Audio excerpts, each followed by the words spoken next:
I don't think I have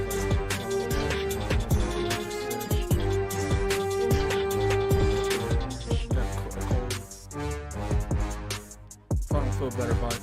I gotta work tonight. The good thing about tonight.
welcome to the show. If you would not mind, go ahead and find yourself a spot, get comfortable, grab a snack, do all that good stuff that we need to do, and we're about to get started. It's not important who I am. What's important is that you are pulling up to the Iron Lords podcast right now as we speak, and I guess I'm here to keep you entertained until it's time to get this show started. So look, y'all done messed up and turned me to an animal. And haters be swearing they real, but come to find out that they really mechanical. And yeah, I be eating these rappers, but that's all a part of me being a cannibal. And they say I'm better than money because you can bank on me being accountable. I know a million rappers that don't wanna be on a song with me, that's understandable. I kill a beat and they wanna compare me to Freddie and Jason. I'd rather be Hannibal. They be like, why use a video game? Just be original, y'all too dramatical. I know it's random, but I'm addicted to flipping the sample and making it flammable. This is that yoga, fire, flame. They think it's arson up in the apartment, they call it department and I get the blame. Still I be running, collecting them rings. You just a target when I'm in the range. I was the hardest to start regardless back when you was messaging people on AIM. Check my vocals, all on Twitter but I'm anti-social. Love my city but I'm still bi-coastal. I got, no, let's switch that up. What is you doing? What I wanna do? Don't stop. Nah, that was dope. I'm just Keep that going. Keep that going. Nah, go ahead. Look, I guess you could say that I'm very spoiled. For them to be your dogs, they ain't very loyal. But I ain't gon' hold ya, I ain't here to boil you. You ain't gotta say it, I'm embarrassed for ya. Always been a nerd, never been a loser. Making Voltron with a gang of cougars. And I'm going places, better tell a Uber. Cause it's pretty hard to sleep on Freddy Krueger. That's, whew. Let's do that again. Hear ye, man. Welcome to the show. If you would not mind, go ahead and find yourself a spot, get comfortable, grab a snack, do all that good stuff that we need to do, and we're about to get started. It's not important who I am. What's important is that you are pulling up to the Iron Lords podcast right now as we speak, and I guess I'm here to keep you entertained until it's time to get this show started. So look. Y'all done messed up and turned me to an animal. And haters be swearing they real, but come to find out that they really mechanical. And yeah, I be eating these rappers, but that's all a part of me being a cannibal. And they say I'm better than money because you can bank on me being accountable. I know a million rappers that don't wanna be on a song with me, that's understandable. I kill a beat and they wanna compare me to Freddie and Jason. I'd rather be Hannibal. They be like, why use a video game? Just be original, y'all too dramatical. I know it's random, but I'm addicted to flipping the sample and making it flammable. This is that yoga, fire, flame. They think it's arson up in the apartment, they call it department and I get the blame. Still I be running, collecting them rings. You just a target when I'm in the range. I was the hardest to start regardless back when you was messaging people on AIM. Check my vocals, all on Twitter but I'm anti-social. Love my city but I'm still bi-coastal. I got, no, let's switch that up. What is you What I doing? wanna do? Don't stop. Nah, that was dope. I'm just Keep that going. Keep that going. Nah, go ahead. Look, I guess you could say that I'm very spoiled. For them to be your dogs, they ain't very loyal. But I ain't gon' hold ya, I ain't here to boil you. You ain't gotta say it, I'm embarrassed for ya. Always been a nerd, never been a loser. Making Voltron with a gang of cougars. And I'm going places, better tell a Uber. Cause it's pretty hard to sleep on Freddy Krueger. That's, whew. Let's do that again.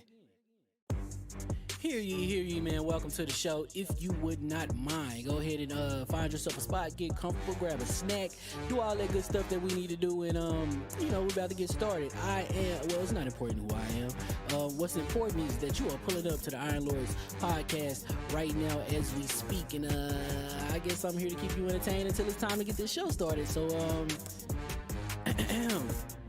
look. Y'all done messed up and turned me to an animal.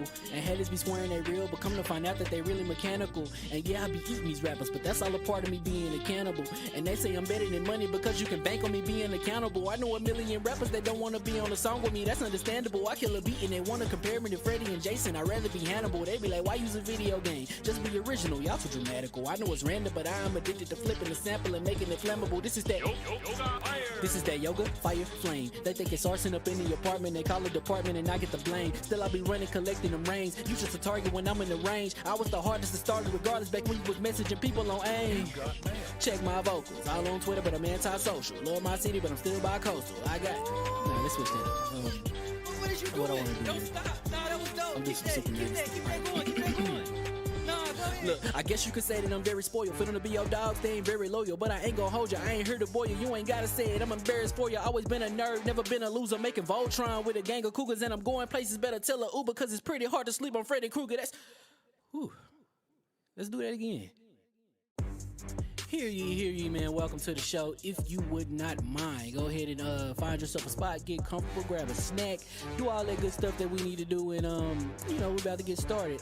It's not important who I am. What's important is that you are pulling up to the Iron Lords podcast right now as we speak, and I guess I'm here to keep you entertained until it's time to get this show started. So look. Y'all done messed up and turned me to an animal. And haters be swearing they real, but come to find out that they really mechanical. And yeah, I be eating these rappers, but that's all a part of me being a cannibal.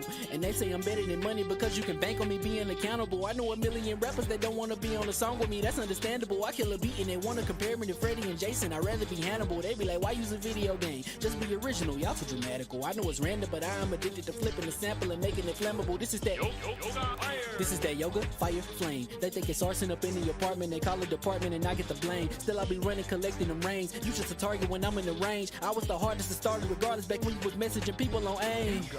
Check my vocals, all on Twitter, but I'm anti-social. Love my city, but I'm still bi-coastal. I got, nah, let's switch that up. What is you What I doing? wanna do Don't is- stop. Nah, that was dope. I'm Keep just that, super keep nervous. that, keep that going, keep that going. Nah, go ahead. Look, I guess you could say that I'm very spoiled. For them to be your dog, they ain't very loyal. But I ain't gon' hold you, I ain't here to boil you. You ain't gotta say it, I'm embarrassed for you. Always been a nerd, never been a loser. Making Voltron with a gang of cougars. And I'm going places, better tell a Uber. Cause it's pretty hard to sleep on Freddy Krueger. That's, whew. Let's do that again. Hear ye, man. Welcome to the show. If you would not mind, go ahead and find yourself a spot, get comfortable, grab a snack, do all that good stuff that we need to do, and we're about to get started. It's not important who I am. What's important is that you are pulling up to the Iron Lords podcast right now as we speak, and I guess I'm here to keep you entertained until it's time to get this show started. So look. Y'all done messed up and turned me to an animal. And haters be swearing they real, but come to find out that they really mechanical. And yeah, I be eating these rappers, but that's all a part of me being a cannibal. And they say I'm better than money because you can bank on me being accountable. I know a million rappers that don't want to be on a song with me, that's understandable. I kill a beat and they want to compare me to Freddie and Jason. I'd rather be Hannibal. They be like, why use a video game? Just be original, y'all too dramatical. I know it's random, but I am addicted to flipping the sample and making it flammable. This is that yoga, fire, flame. They think it's arson up in the apartment, they call it department and I get the blame. Still I be running, collecting them rings. You just a target when I'm in the range. I was the hardest to start regardless back when you was messaging people on AIM. Check my vocals, all on Twitter, but I'm anti-social. Love my city, but I'm still bi-coastal. I got, nah, let's switch that up. What is you What I doing? wanna do Don't is- stop. Nah, that was dope. I'm Keep just that, super keep nervous. that, keep that going, keep that going.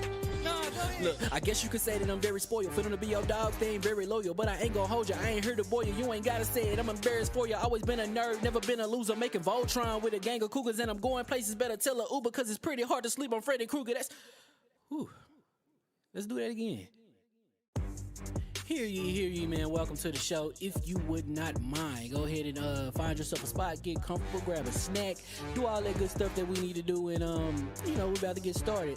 It's not important who I am. What's important is that you are pulling up to the Iron Lords podcast right now as we speak, and I guess I'm here to keep you entertained until it's time to get this show started. So look.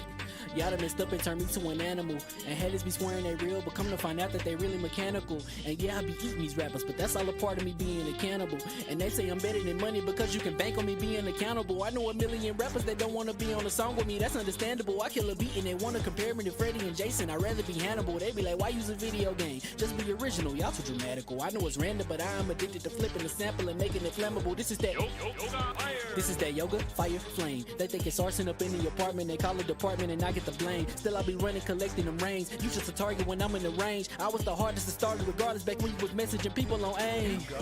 Check my vocals, all on Twitter, but I'm anti-social. Love my city, but I'm still bi-coastal. I got, nah, let's switch that up. What is you What I doing? wanna do Don't is- stop. Nah, that was dope. I'm Keep just that, super keep nervous. that, keep that going, keep that going. Nah, go ahead. Look, I guess you could say that I'm very spoiled. For them to be your dog, they ain't very loyal. But I ain't gon' hold you, I ain't here to boil you. You ain't gotta say it, I'm embarrassed for you. Always been a nerd, never been a loser. Making Voltron with a gang of cougars. And I'm going places, better tell a Uber. Cause it's pretty hard to sleep on Freddy Krueger. That's, whew. Let's do that again. Hear ye, man. Welcome to the show. If you would not mind, go ahead and find yourself a spot, get comfortable, grab a snack, do all that good stuff that we need to do, and we're about to get started. It's not important who I am. What's important is that you are pulling up to the Iron Lords podcast right now as we speak, and I guess I'm here to keep you entertained until it's time to get this show started. So look. Y'all done messed up and turned me to an animal. And haters be swearing they real, but come to find out that they really mechanical. And yeah, I be eating these rappers, but that's all a part of me being a cannibal. And they say I'm better than money because you can bank on me being accountable. I know a million rappers that don't want to be on a song with me, that's understandable. I kill a beat and they want to compare me to Freddie and Jason. I'd rather be Hannibal. They be like, why use a video game? Just be original, y'all too dramatical. I know it's random, but I am addicted to flipping the sample and making it flammable. This is that yoga, fire, flame. They think it's arson up in the apartment. They call it department and I get the blame. Still I be running, collecting them rains. You just a target when I'm in the range. I was the hardest to start regardless back when you was messaging people on AIM. Check my vocals, all on Twitter, but I'm anti-social. Love my city, but I'm still bi-coastal. I got. Nah, let's switch that up. What is you What I doing? wanna do Don't is- stop. Nah, that was dope. I'm just Keep super that nasty. going. Keep that going. Nah, go ahead. Look, I guess you could say that I'm very spoiled. Feeling to be your dog, they ain't very loyal. But I ain't gonna hold you, I ain't here to boil you. You ain't gotta say it, I'm embarrassed for you. Always been a nerd, never been a loser. Making Voltron with a gang of cougars. And I'm going places, better tell a Uber. Cause it's pretty hard to sleep on Freddy Krueger. That's. Whew. Let's do that again. Hear ye, man. Welcome to the show. If you would not mind, go ahead and find yourself a spot, get comfortable, grab a snack, do all that good stuff that we need to do, and we're about to get started. It's not important who I am. What's important is that you are pulling up to the Iron Lords podcast right now as we speak, and I guess I'm here to keep you entertained until it's time to get this show started. So look. Y'all done messed up and turned me to an animal. And haters be swearing they real, but come to find out that they really mechanical. And yeah, I be eating these rappers, but that's all a part of me being a cannibal. And they say I'm better than money because you can bank on me being accountable. I know a million rappers that don't want to be on a song with me, that's understandable. I kill a beat and they want to compare me to Freddie and Jason. I'd rather be Hannibal. They be like, why use a video game? Just be original, y'all too dramatical. I know it's random, but I am addicted to flipping the sample and making it flammable. This is that yoga, fire, flame. They think it's arson up in the apartment. They call it department and I get the blame. Still I be running, collecting them rains. You just a target when I'm in the range. I was the hardest to start regardless back when you was messaging people on AIM. Check my vocals, all on Twitter, but I'm anti-social. Love my city, but I'm still bi-coastal. I got. Nah, let's switch that up. What is you What I doing? wanna do Don't is- stop. Nah, that was dope. I'm Keep just that super nasty. going. Keep that going. Nah, go ahead. Look, I guess you could say that I'm very spoiled. Feeling to be your dog, they ain't very loyal. But I ain't gonna hold you, I ain't here to boil you. You ain't gotta say it, I'm embarrassed for you. Always been a nerd, never been a loser. Making Voltron with a gang of cougars. And I'm going places, better tell a Uber. Cause it's pretty hard to sleep on Freddy Krueger. That's. Whew. Let's do that again.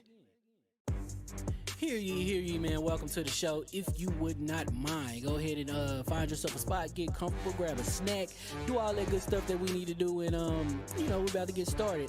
It's not important who I am. What's important is that you are pulling up to the Iron Lords podcast right now as we speak, and I guess I'm here to keep you entertained until it's time to get this show started. So look. Y'all done messed up and turned me to an animal. And haters be swearing they real, but come to find out that they really mechanical. And yeah, I be eating these rappers, but that's all a part of me being a cannibal. And they say I'm better than money because you can bank on me being accountable. I know a million rappers that don't want to be on a song with me, that's understandable. I kill a beat and they want to compare me to Freddie and Jason. I'd rather be Hannibal. They be like, why use a video game? Just be original, y'all too dramatical. I know it's random, but I am addicted to flipping the sample and making it flammable. This is that yoga, fire, flame. They think it's arson up in the apartment. They call it department and I get the blame. Still I be running, collecting them rains. You just a target when I'm in the range. I was the hardest to start regardless back when you was messaging people on AIM. Check my vocals, all on Twitter, but I'm anti-social. Love my city, but I'm still bi-coastal. I got. Nah, let's switch that up. What is you What I doing? wanna do Don't is- stop. Nah, that was dope. I'm just Keep super that nasty. going. Keep that going. Nah, go ahead. Look, I guess you could say that I'm very spoiled. Feeling to be your dog, they ain't very loyal.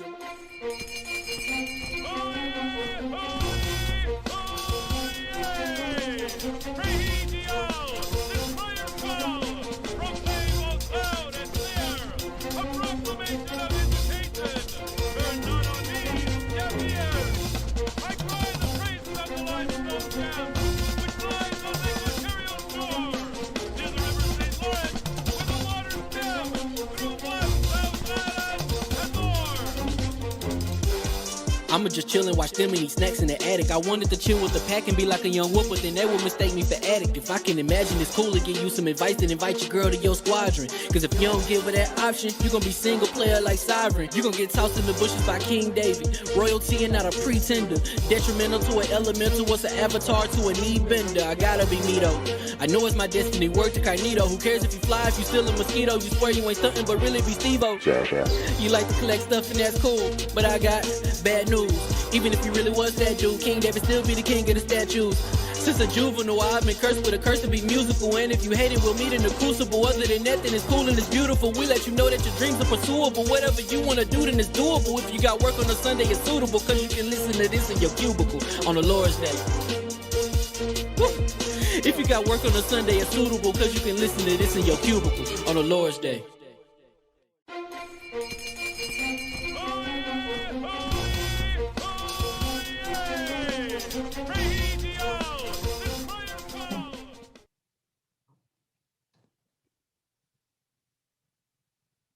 All right. I'm on it. I'm like, go, Sovereign, go. Live, damn it. Welcome to episode 198 of the Iron Lord podcast. What's up, everybody? I am your stand-in host today, Lord Sovereign. Standing in for the boss, Lord Cognito. If you guys have been following him on Twitter, you know that he's had some surgery this week, and he's in recovery, and he's, of course, left the animals to run wild this week. and you guys are the privileged ones to have to deal with that. So again, welcome to episode 198. I cannot believe we're 2 episodes away from 200. It's craziness. Yo, this is bonkers, right? It just goes by like nothing. It's been like 3 years. Like, where is it gone? Craziness.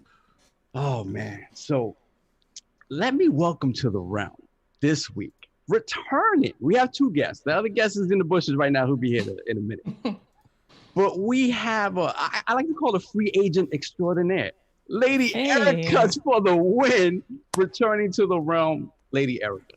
Thank you for coming back. It's been a minute. What have you been up to? It has been. It's been what, maybe over a year or something like that? It's been a minute. Free agent, what was that? Free agent extraordinaire? Extraordinaire. You out there doing your thing. Yeah, I like that. Thank you guys for having me. It's awesome to be back. I can't wait to just talk games with you guys. And yeah, I'm showing a little love for Sony today. Try to give them some support. Sure. They need it. they need support today. Listen, they might. I haven't been paying attention. I don't get support right now. They on life support, so they need you to just walk over and pull a plug. Yeah. I'm gonna try, especially until the other guest gets here. I'm gonna have to hold it down. But for sure.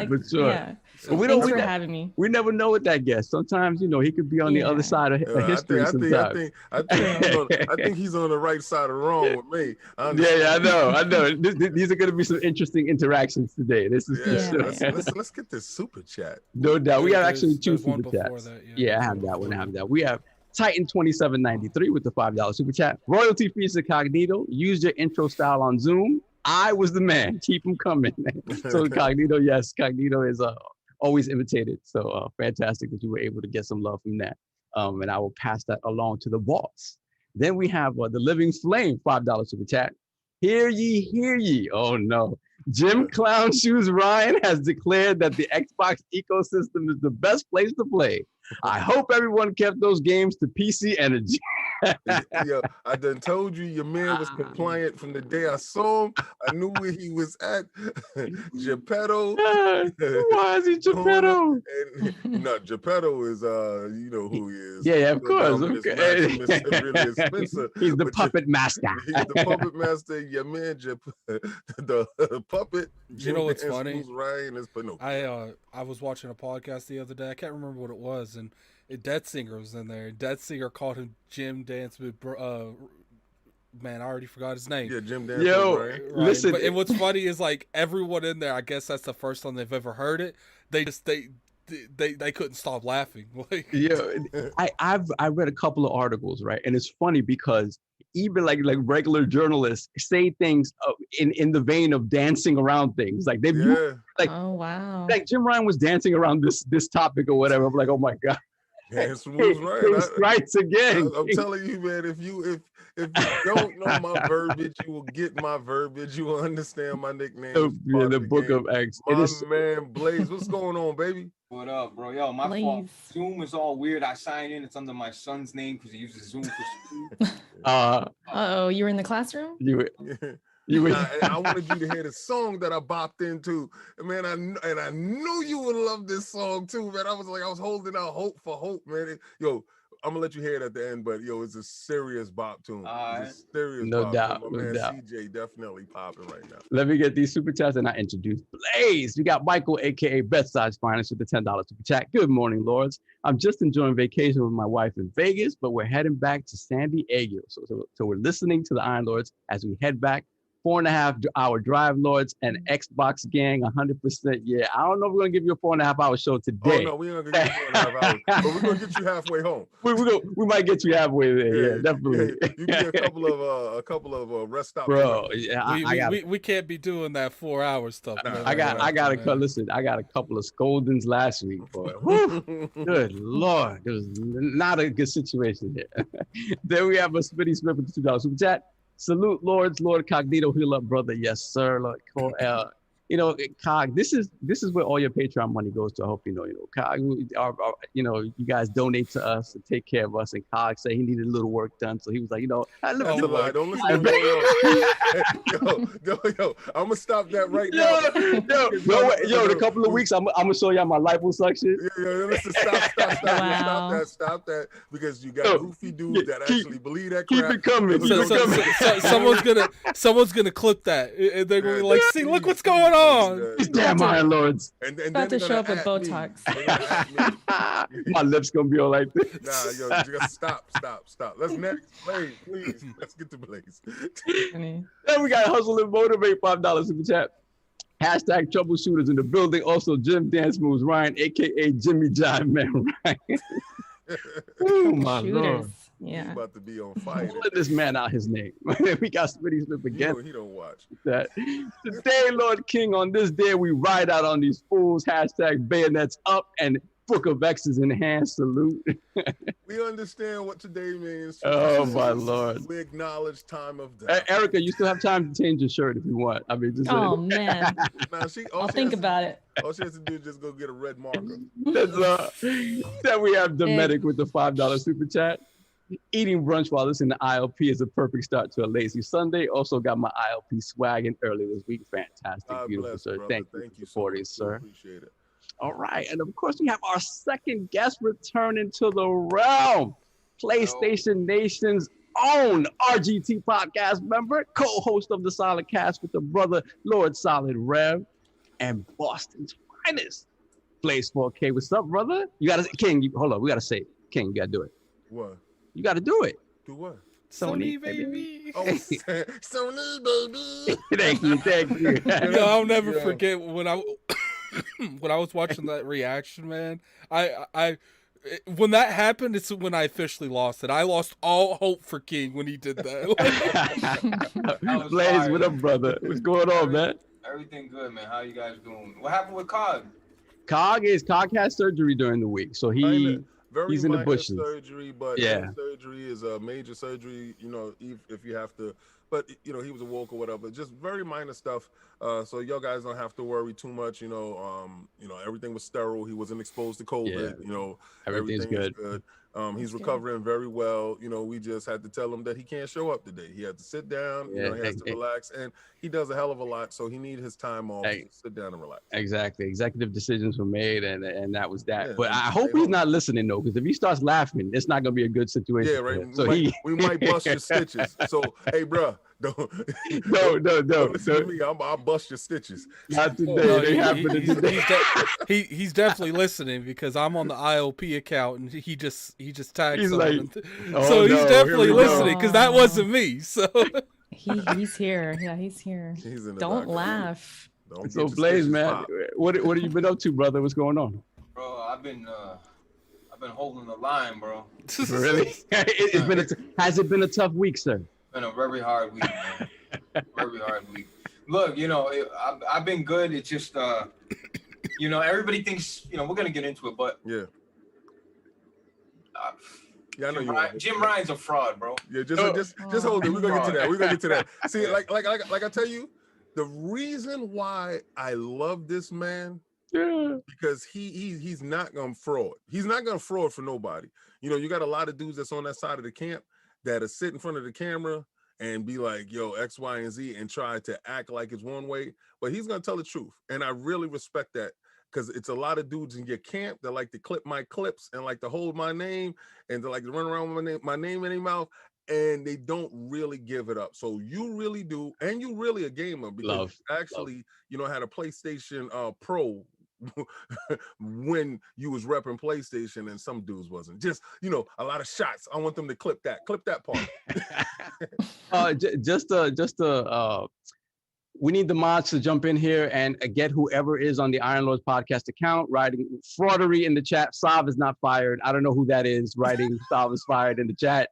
And big shout out to Blizzard's own Mike Ibarra in the chat. Thank you, my brother. It's been a minute since we've heard from you in our chat, so thank you for coming through. So I forgot to ask Erica and of course Blaze, what have you guys been playing? What's been on the docket as of late? Oh man, well, I beat Little Nightmares 2 last night, which was awesome. It's a nice game. It's a mind trip. I played the first one, and so I was looking forward to the second one. Really creepy moments, the atmosphere. I mean, what they did with that game, I felt like they kind of went beyond the first game as far as like creativity and it's crazy when you play it. Like you'll notice like the depth of view, or depth of field. Right. They do things with it where like the background will be blurry or the foreground, and there's something about that like makes it creepier the way they do it. So I noticed that they really went all out. It was a good game. I played that, beat that, and then I played the Outriders demo. I don't know if you guys did. I actually did not know. No, I did. I'll go into it on my side. Yeah. I was pleasantly surprised. I guess I didn't really have expectations going in or something. I just didn't really know what to think. But it was actually a good time. You'll have to forgive Erica. She doesn't know any better. No. Oh, wait a minute. Okay, so for me, the big thing with Outriders is how much of the loop feels like a looter shooter, even though they say it's not. She's the target audience. I might be. Right. Might be. The target audience, because they want fresh eyes. Like she said, she had no expectations for it, you know, and she's pleasantly surprised. So with that being said, you're the person that they're targeting. You know, they're not targeting me, or they're not targeting somebody that's a division head. They understand where our loyalties lie. They're targeting you where you I ain't got no loyalties. Right. I don't. Not at all. You have the fresh eyes to it, and fresh eyes. You'll definitely be on to it. So yeah. Oh, so this is something I should try then. And then this is something I should try. Yes. Maybe. I'll get to it. Yeah, because I've played Division 2. I like it with friends. It's a good time. It's cool. But like you said, like the loyalty type thing, where I'm on it, grinding all the time, I don't do that. Yeah. So yeah. God bless. Yeah, that ain't me. So Outriders, it was cool. It was kind of funny, kind of cheesy story and things like that. But it's kind of like, it had me laughing, so I was like, I took it as a good thing. It was a good time. And then besides that, just been kind of the occasional Gears. I'm always on Gears, so that's my kind of go-to multiplayer. But yeah, were you disappointed with that tease that turned out not to be Gears 2 remake, remaster? You know, we expected it. We did not expect no Gears 2 remake. I mean, we saw the picture and it had the same, you know, they're holding the cog tags kind of the same way the Gears 2 cover art did, but in the back of my head, I'm like, don't, Erica, don't believe it. Don't trust them. Don't trust it, because they constantly disappoint. So sure enough, it's just the Operation 6, which is the multiplayer. That's right. Like the new season. Yeah. So.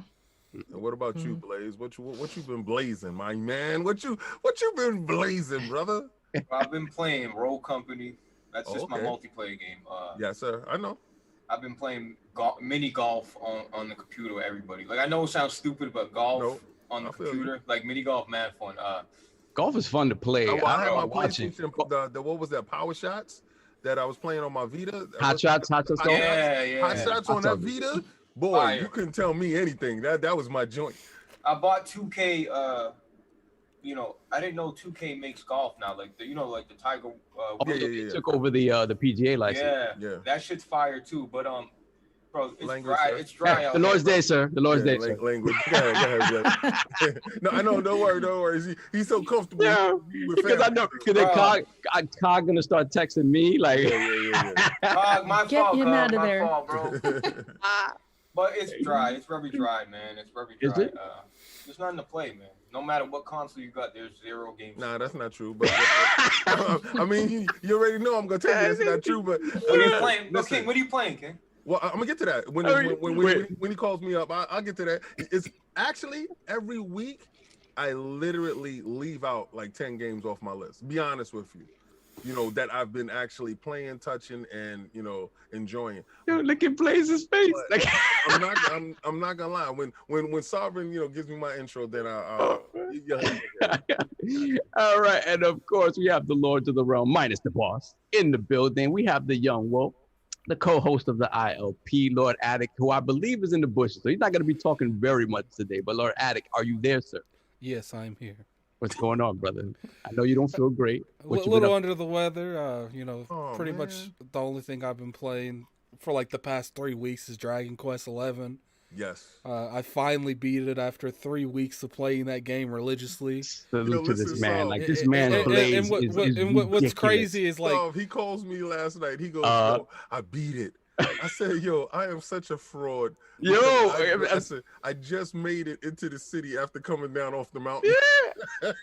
I was like, what was your playtime? He's like, 100 hours. Yeah. So, man. It was like 80 something, almost 90.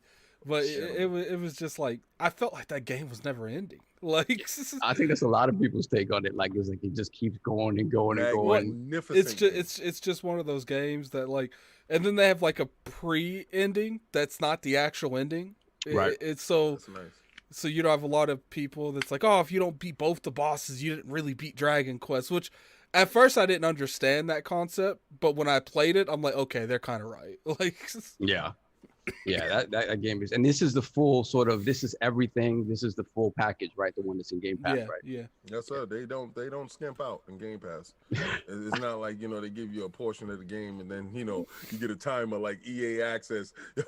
You have played your 10 hours of gameplay. Now you must pay. No. Yeah, I tell you, like I'm frauding on JRPGs, man. It's such a time sink. I'm like, where can I even begin to think about starting a JRPG and really like, I stopped playing FF7 and now that upgrade is coming, I'm like, all right, I'll continue now. But I never started. Oh, that's right. It hasn't come out for you, King. Yeah, that's right. It won't come out for me until the next consoles, you know, and that's a whole fact, you know, especially for what they've been. All right, so since this is the topic, we'll talk about it quickly. What do you feel about the Yuffie little episode? King Attic, what do you feel about the Yuffie episode being exclusive to PlayStation? I don't know how I feel about these little episodes, PlayStation buying, you know, I don't know, maybe 7 hours of content, maybe. I don't know, like it feels petty. I don't like it. I don't like it. Okay, first of all, if Microsoft did something like that, they would have been picketing in the street. This is something we expect from Sony. They do little spiteful things like this, and they force you to, you know, buy into the ecosystem. Where I believe that philosophy is dead. We're gonna get to that topic. Yeah. I when I saw it, I said, well, I wasn't buying it for you guys anyway. I'm gonna force them to release their content on another you know, console, which they probably might do when they become a publisher. So it is what it is. Wow. You know, listen, man, I don't even scoff when King says things anymore, man. It's too much has come to pass, bro. And I'm the one that always scoffs at what he says. Everything I said is true. So with that, let's transition to the incredible hug of the ILP, the king of the statues, the beloved Lord King. What's going on, brother? Oh man, first of all, I'm gonna do this. Ooh. Second of all, I'm gonna hit you with the turn the beat around. What we got? Let me see that goblin. That's fantastic. That is $1,500 of XM Studios beautiful green goblin. I'm gonna thank everybody that showed up yesterday for that live unboxing. Smitty Smith is the realest dude. You see him super chat here.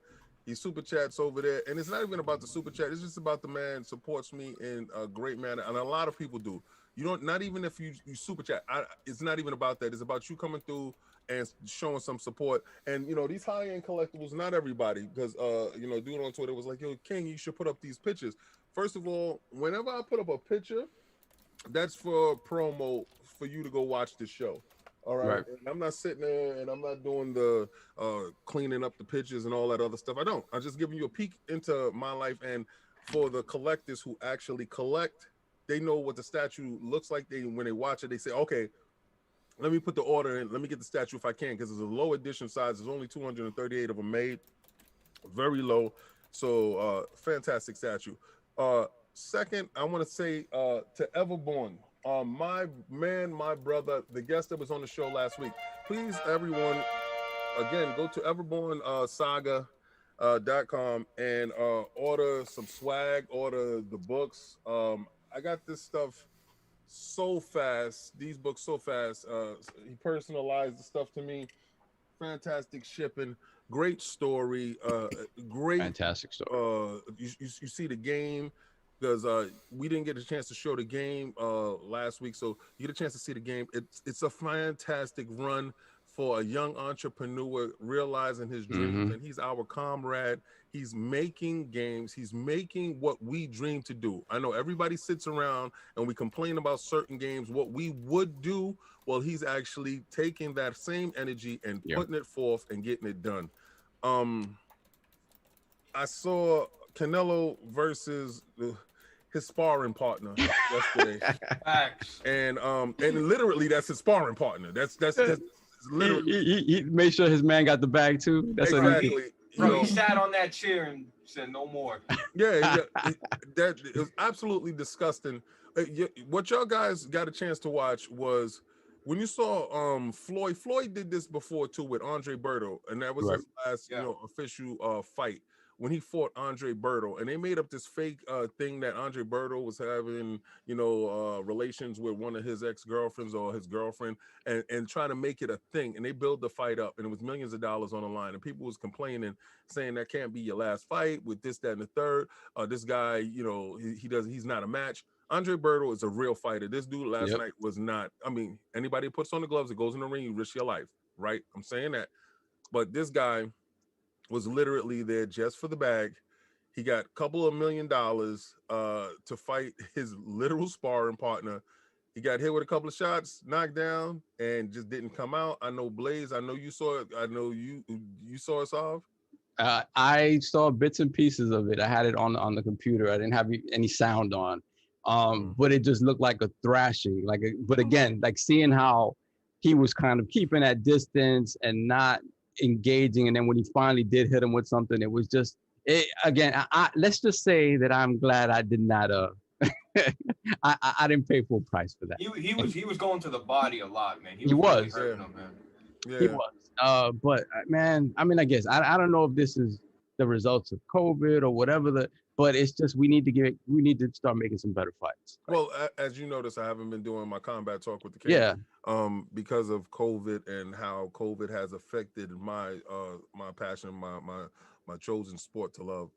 So this is a result of certain things like that. But hopefully he gets a chance to fight Jamal Charlo, and he can actually step up to the fight.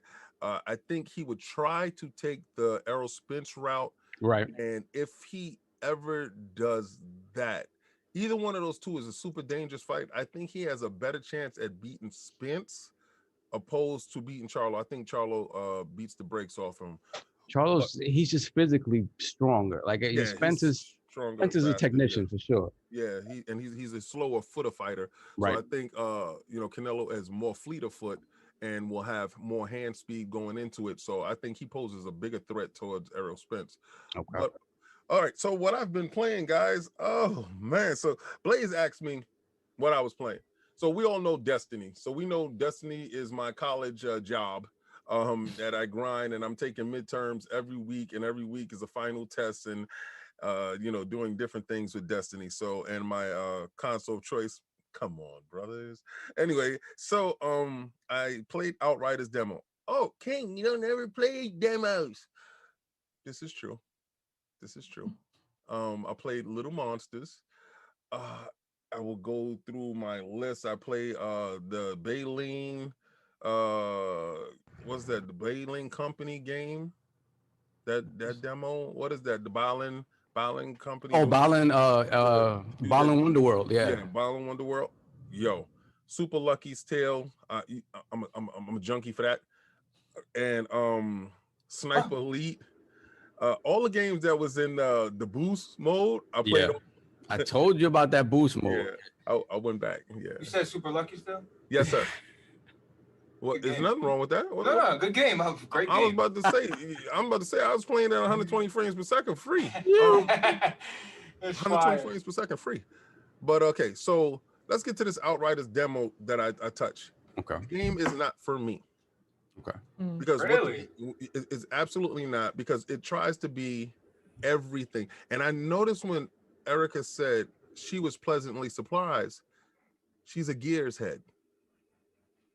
I am. Automatically from the rip, before the powers kick in, it feels like a rip off of Gears. And a couple things, but go ahead. Right, a couple of things. It just give you a familiarity to the game, like when you slide behind cover. The going behind cover and coming out from behind cover is so smooth. The running is open. The world looks very nice. And then I felt a bit of Division.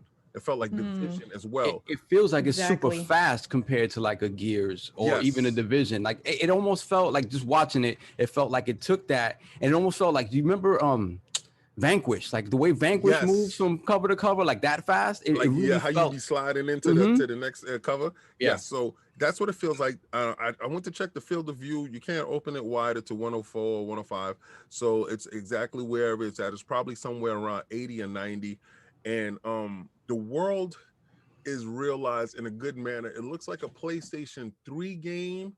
At 60 frames per second. Why not a 360 game? Why you gotta say I gotta be PlayStation 3, right? Yeah. Well, it'll look that bad. Oh my god. The reason why I say a PlayStation 3 game, because I thought PlayStation 3 had real sharp graphics, right? And I thought PlayStation 3, like, because I'm thinking about Dragon Dogma, right? Yeah. So I'm looking at the characters, how they're made up with the polygons with their hair and stuff like that. Where you play that, King? Dragon Dogma? No. Where'd you play the demo? Oh, on Series X. Okay, I played on PC. That's why I was asking. Oh, okay, yeah. So it felt, that's what the character models look like that, and felt like that to me. Right.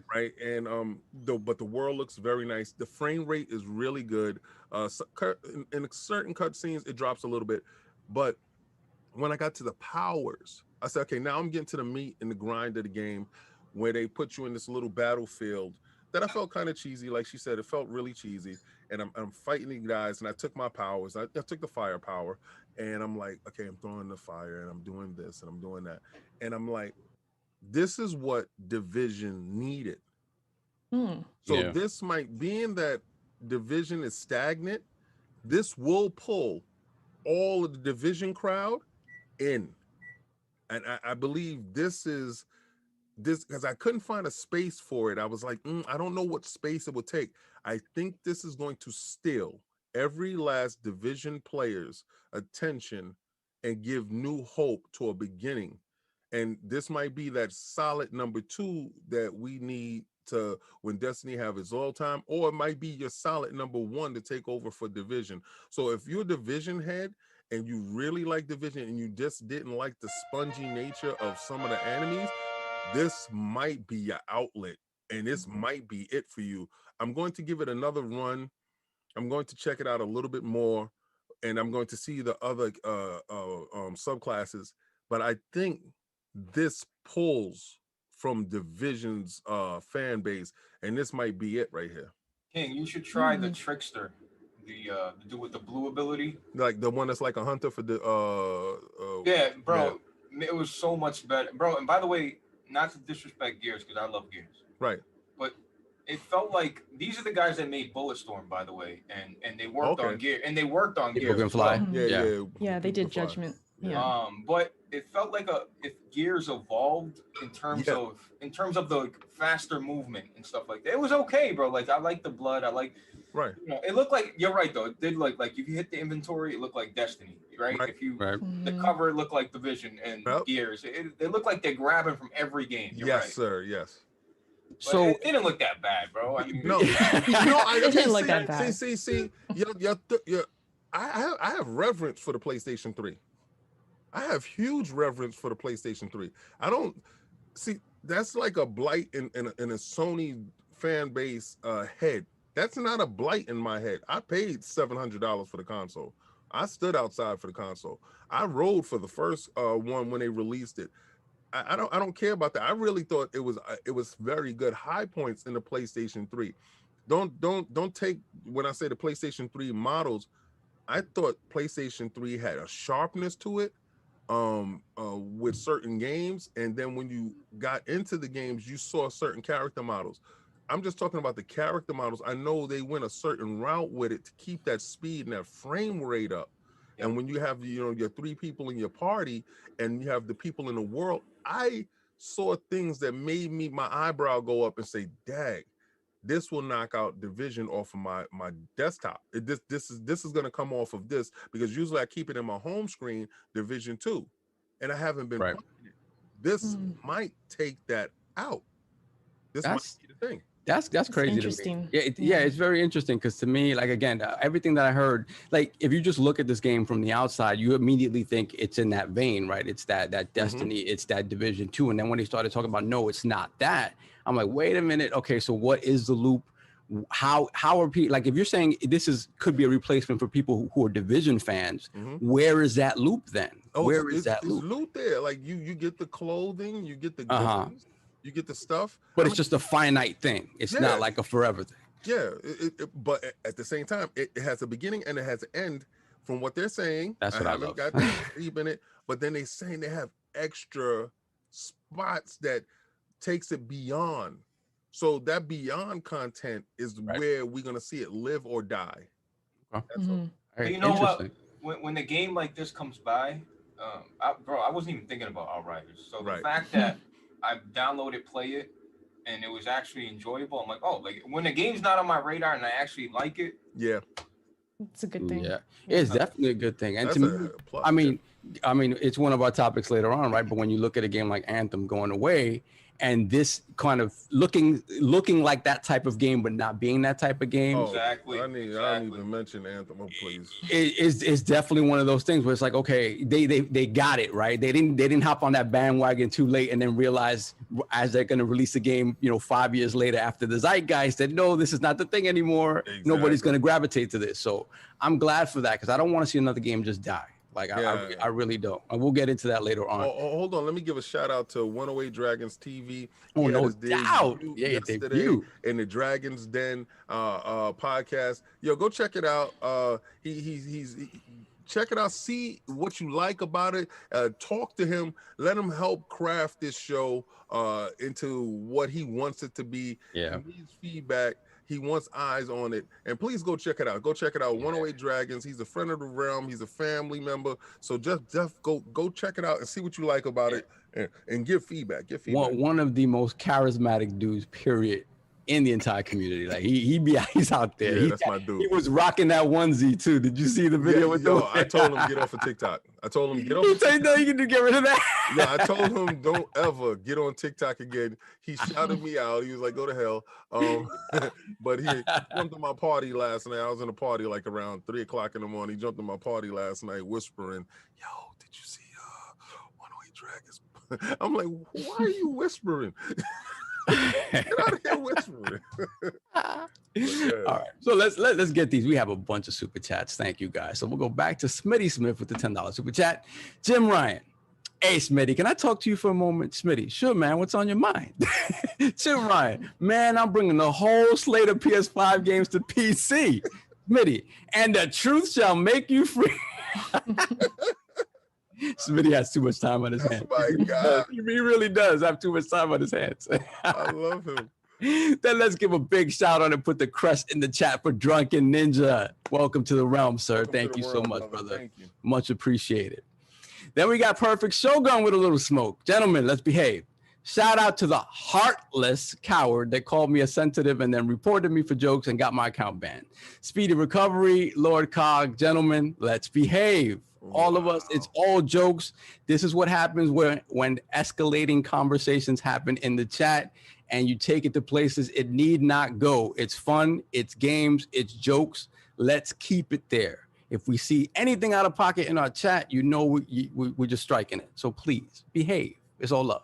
Especially in the realm, is all love. So stop it. Right. Then we got Cac Daddy with the $5 super chat. Since Final Fantasy was brought up, Final Fantasy 12 has the worst combat system in the series. Thoughts? Anybody? Thoughts on Final Fantasy 12? It definitely does. He's telling the truth. He's telling the truth. Attic stupid. It definitely. Attic came out of his stupor like, it's the truth. Then we got something else, Attic? He's not lying there, man. He's not lying. I don't like this whispering Attic. I don't know. Yeah, the man. He got to rest his voice. Got to rest his voice when he really needs it. He got that ASMR voice going. Yes, I'm gonna mute my mic after that one, Eric. Only fans incoming from Attic. Let's go. We got Regulator. Regulator with the $2 super chat. Hit the like button for the best Sunday podcast. Thank you, sir. Much appreciated. Then we got Raiden Blade. Welcome to the realm, sir. Put the crest in the chat for Raiden Blade. Thank you, sir, for calling me an old man. Yes, my glasses are on. I am officially in the bushes today. My glasses would be just like I his have old no man glasses. I have no shame today. I can't see a damn thing. You think I'm putting these over? Then we got Raiden Blade with the £5 super chat. Thank you, sir. Hey, King, can I finally make a comment in color and join the family? Well, yes, you have, sir. We appreciate that. Thank you. Then we got the Everborn Saga with the $2 super chat. What's good, party people? Get well soon, Cog. Thank you, brother. And thank you for all that merch. Fantastic. As King was saying, it's the fastest shipping he's ever gotten in his life. Yo, his shipping is the most amazing. Yo, I don't know, was Blaze here? Blaze wasn't here when I gave a shout out to Everborn Saga. I don't know if you watched last week. Again, guys, I'm gonna tell you, Everborn Saga, go check it out. Fantastic. He was, I guess, last week. He has comic books, he has merch. He's building a great, fantastic ecosystem. Blaze, go check him out. I know you're gonna love the dude. You've seen him on Twitter in the timelines. He's very conscious, but he's making a video game, and the brother needs our support. I'm part of his Kickstarter, so please, guys. And I did it under my daughter's name because I want my daughter to understand that wherever you are in this life, because I told her to watch the episode, keep your dreams alive, no matter what. And his story about he was driving to the city and his friend in the car, and his friend, had something on him, and his life could have took a different turn. Yeah. Without and his much different. That the dude with the Windows, he made it on the Windows phone. Yeah. Yes. Wow. Okay. Yeah. Yes. You know now, right? Yeah. I was watching. Bro. Yeah. So definitely, please support. Just I don't care if you go buy anything. Even if you don't super chat today or whatever you don't do, just find $20 in your couch cushions, like I said last week, and go get the comic book, because I swear I know it's gonna be worth something in this lifetime, or even if you're just doing it just to read it and support. Great story. Yeah, absolutely. Great story. It's when you think about the work that it takes to create an entire world and lore for all these characters, backstory, origins, like that, my head hurts just thinking about the amount of work that went into that. And the fact that he's finally realizing it on so many fronts. They talk about comics, anime, games, like that is crazy, man. That is crazy. Big up to Everborn for sure. Let's get the rest of these super chats. We got Slow-Mo with the $5 super chat. With Outriders, with Outriders like Anthem, the powers are the main way to do combat. Your guns are secondary. The guns are important when your skills are on cooldown. That's cool. I like that. Yo, I like right. Yeah, that's I like true. that back and I want forth. to know his real opinion on it, being that he's a division head. I really want to know his real opinion on it. I thought he was going to go a little bit deep. I thought he was going to come for me, to be honest with you. I caught him in the chat when you were speaking, King, and he said hell no. Okay. He didn't agree. I don't think. Yeah, no, So- he's a super fan for that. He's probably staying there, I guess. He's not going nowhere. Slow-Mo's direction and the side he's always on is whatever is against Destiny. So Oh, man. Oh my God. Then we got the Raiden Blade once again with the £5 super chat. I love the midweek podcast with Gaz and Asa. Loved your guys' history, always fire. Also, hi to South. Thank you, sir. And the rest of today's cast. Listen, man, if you like midweek podcasts, just stay tuned. That's all I have to say. Stay tuned. Yeah. Then we got Stitch with the $5 super chat. It's all fun and games until you can't download COD on your PS5. Dad's Move Ryan, the Book of X. We'll get to that. Smith, we're going to get to that. Then we have The Living Flame with the $2 super chat. I'm just saying, Kenna will be a true banger on PC. Facts. Wow. That game is looking beautiful. Beautiful, but the caveat was PC. Yep. But it looks gorgeous. I'm super excited for that game. Yeah, the cutscenes look great. Have fun on the Epic Game Store, buddy. He said have fun on Epic. Yeah, that's for sure. You better have that launcher. Then we got Smitty once again. Smitty on fire today with the $10 super chat. I would like to share some words of comfort of PlayStation Nation that so passionately shared with us for a while. Exclusives. Just build a PC. There's no need for a PlayStation. Oh my God. It's the opposite. It's definitely the opposite, but okay. Yeah, all PlayStation dudes have a powerful PC. Remember that. I'm getting sick, man. I need you got the mask. He's like, hold up, man. All PlayStation dudes have a serious rig. It's getting very, very smoky in the room. Very smoky. A lot of smoke. All right. As for me, of course, Lord Saab ILP, coerced as always to host the show. You know, it's always I'm not the co-host with the co-most, but here I am. You know, so but I appreciate Cog's confidence in me. So this week I didn't get a chance to play damn near anything. It's been a crazy week, as my weeks usually are. But yesterday I had my nephew staying over with us, and I haven't seen him or spent significant amount of time with him for a while just because of COVID, trying to stay distance and whatnot. But he stayed with me last night, and his thing is Justin. Oh no, Justin is a man already. This is the baby. So this is Christopher. You talking about the baby? Yeah, he's Christopher, but he's 8. He's 8. All right, let's. Okay, so. This is how long ago I haven't seen, because I never seen this baby. Yeah, you never seen this baby. Yeah. So I remember Justin when we was going to get games, and he'll be like, "Yo, like you must have been Theo, like you." Oh yeah, for sure. It was. They love me, and this one is the same way, because he knows when he comes here, he's gonna have a smorgasbord of things to play. Because I mean, because my sister's she doesn't like letting him have a lot of electronics. She likes them to go out and stuff like that, and she doesn't want to bother with balancing it. Yeah. So he has his 3DS. And I got them a couple of the mini consoles, but beyond that, like a couple of years ago, I got them both Switch Lights, my niece and my nephew. The standstills. The standstills, yeah. And my sister was like, "Take them back, take them back, take them back." I was too consumed. Yeah. So but when he comes to visit, which is rare these days, I like to have him. I let him rock out. So, but he wanted to play with me, so I sat down and played some Mario Odyssey with him. So that was fun because he likes being Cappy for whatever reason. He rather I do the platforming stuff.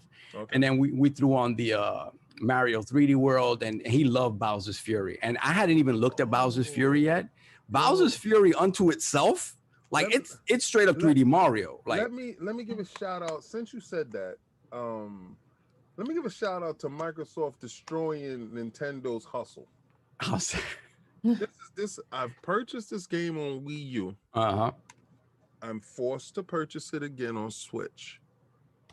Microsoft, with the velocity architecture and the boost and everything, and your games are growing with you in your library, where your games will always be fresh again, especially first party games.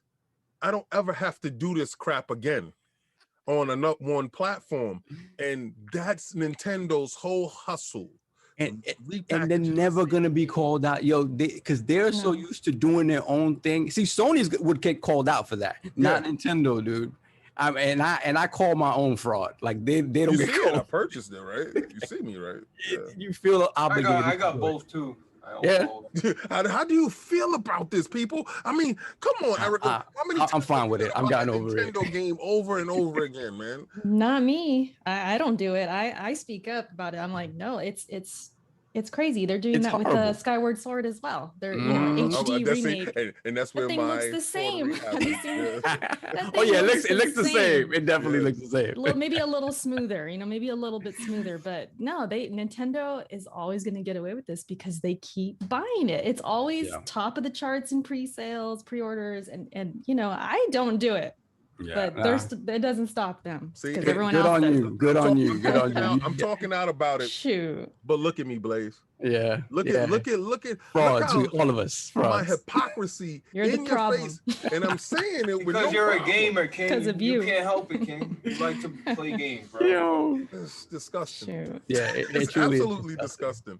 Thank you, Nintendo. But yeah, it's disgusting. I can't wait till it's completely destroyed and thrown away and they have to adapt to. But I think out of all of them, Nintendo will never bend a knee. Yeah. Never. Never. And not even if you sort of see the industry trying to force them to do it, it's not going to matter. Never. I just honestly don't think it's going to matter. Let me get the 2 more super chats. We got Slow Mo Backslap with the $5 super chat. King, I can see Outriders stealing Division players because they won't get Division content until later this year, but they could take Destiny people too. Let me address something in the chat. There's like some giant war going on between Chris Hart and a couple people. Come on, guys. I understand that you guys don't like each other, et cetera, et cetera.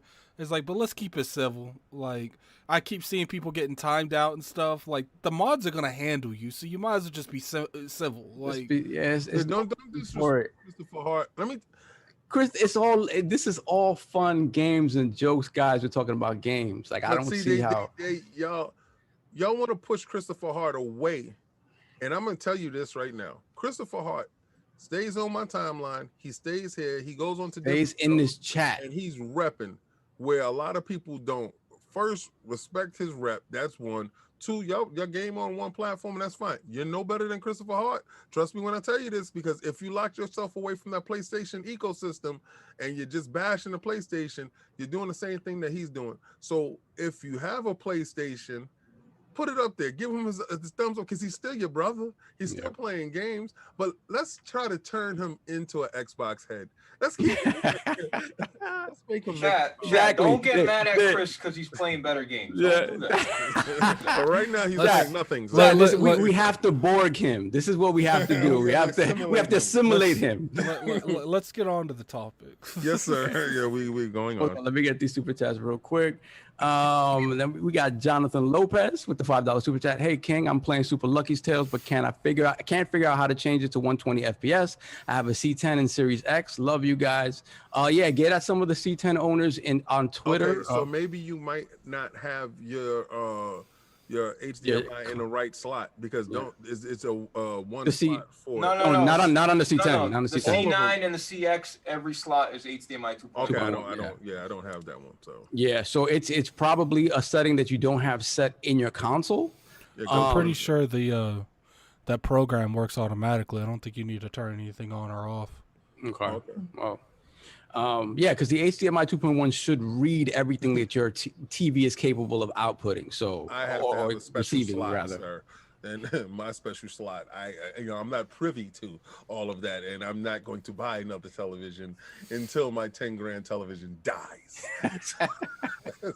Yeah, we got Smitty Smith, $2 super chat. Nintendo, hurry up and buy again. Yeah, I ain't gonna front on you guys, man. I'm buying that new Pokemon game. Not new. I'm buying the old Pokemon game brought in new ways with the nice coat of paint. I showed my nephew that he is a big Pokemon fan. Yeah, and he lost his damn mind. I love Diamond, so I think it's called Brilliant Diamond. I don't know what it's called, but whatever it's called, it's gonna be in my Switch. Brother. Nintendo, you whip us exactly. Of course. We got the Evermore saga once again with the $5 super chat. Nintendo is the Kaiser Soze of the gaming industry. I always picture the switching up their limp and walking straight at the end of every direct. I bet you there's a lot of people in the chat that didn't get that. Did not get that. That's old people talk. That's fine. Yeah. No doubt. So for me, ending it up, one last little retro thing. So Cog and I have been following for the longest time this wrestling game called Retromania. Yes, sir. Oh yeah, and of course King. So this is the spiritual successor to the old school WrestleFest games and WWF Superstars in the arcade. Like beautiful pixel art games. Like the characters look fantastic. The gameplay was super fun, and it was a quarter muncher. So this game called Retromania is a spiritual successor to that, and it was supposed to launch across all platforms this week, but they got held up a little bit in sort of insert.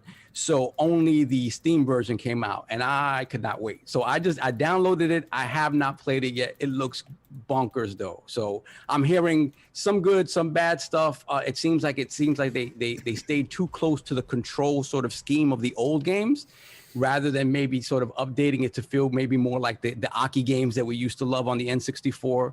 But in terms of look and in terms of animation and in terms of the craziness of the matches and stuff, it looked kind of bonkers. So, and it's a game that's going to continue to evolve and grow. So yeah. I picked it up on Steam. I'll have more to say about it next week, but I'm excited to play it because I love those games. I know King loved those games, and Cog, we absolutely adored those games. Yeah. So that is that. So before we get into our topics, just a note of seriousness. I don't know if you guys have heard, but guys, Lord Dizzy is not well.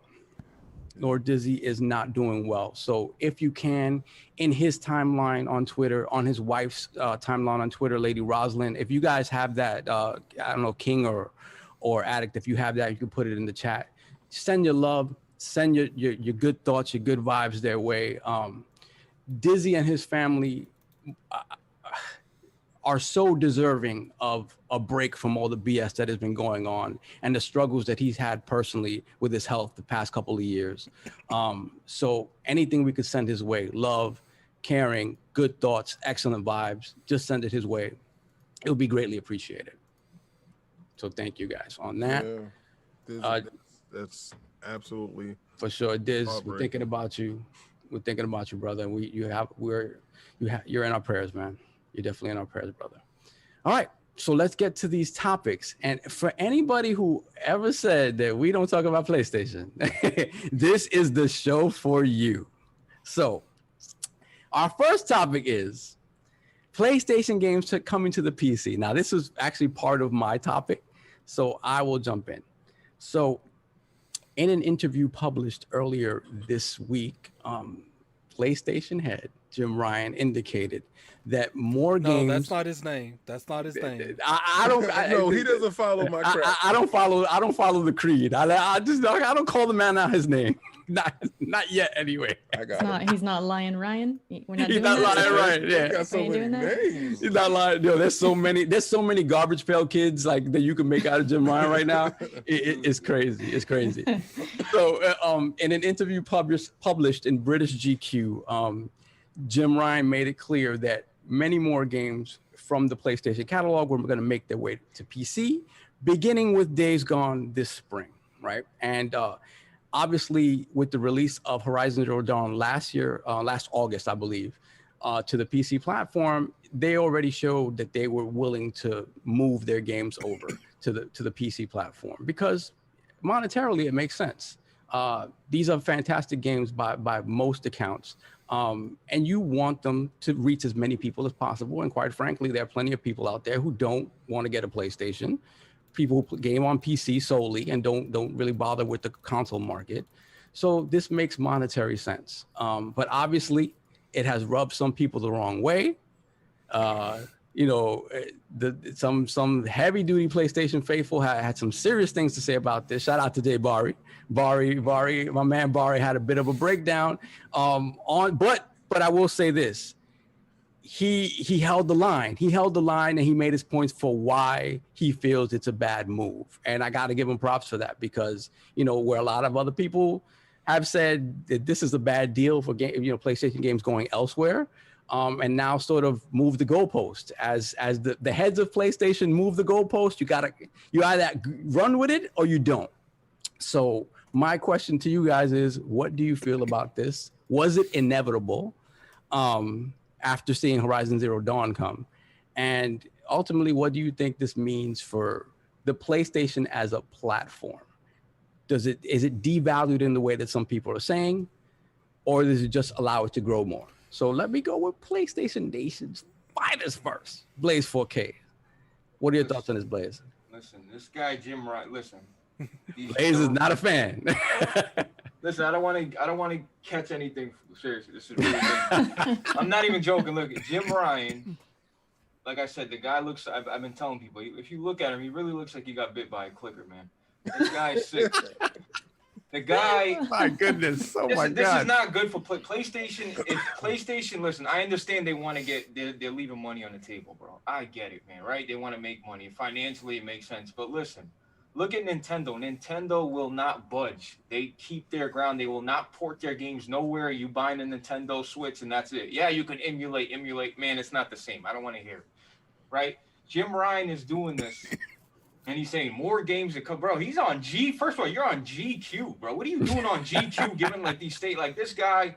I don't like Jim Ryan, man. I don't like it for this reason because the brand PlayStation, listen, I know a lot of people that have skipped on the Series X. Why? Because they already got a PC and they can play their games on PC. Now, right, you do the same thing with PlayStation. Go ahead.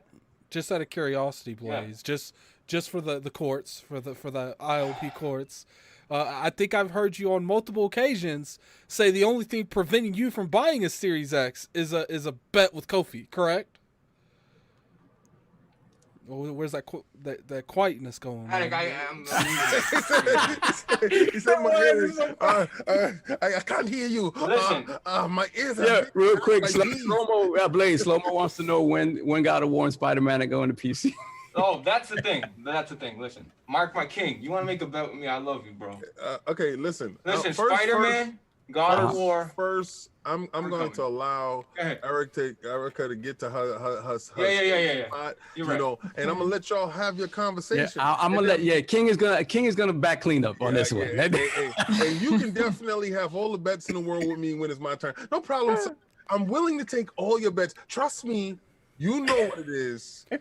So, he's going to take your lunch money, man. He's going to take your lunch money. All of this. The same way I told Hip Hop, which was definitely afraid of my bet, about the launch titles. And even if he kept the bet, he would have still lost. Brother, I'll take all your money. But let me just say this. Let me just say this. Like, I don't think PlayStation is pop culture, man. I feel like, they really are. I think they're Funko Pops. Okay, fine. Funko. This guy, bro. Hey, okay, I swear to God, bro. He got jokes like that. So Blaze, I gotta ask you though, right? Yeah. See, the thing is, when you see PlayStation making these moves that are in parallel to sort of what Microsoft's doing, right, in their own way, don't you feel though, like, and we just finished saying how Nintendo would not have to bend the knee in this way. Right. And it is because they're perceived as this company that's doing their own thing. And when you talk about the main sort of gaming beef or argument, it's PlayStation and Xbox. So even though, in a lot of ways, Nintendo's are selling both of them, but they are doing their own thing, and they're not sort of beholden to what these two companies are doing in the same way that these two companies, PlayStation and Xbox, are beholden to one another. So it's like, it almost feels like if one of them is doing something that is successful, and again, like, Xbox takes a lot of flack for sort of being the first to do certain things and it not being popular and then it becoming sort of the norm. Now with PlayStation sort of going this route, baby steps going this route and doing that thing, it just sort of feels like they have to. Like, if they continue to sell games in the way that they've done in the past, when it comes to, like, they're leaving a considerable amount of money on the table, not just some money.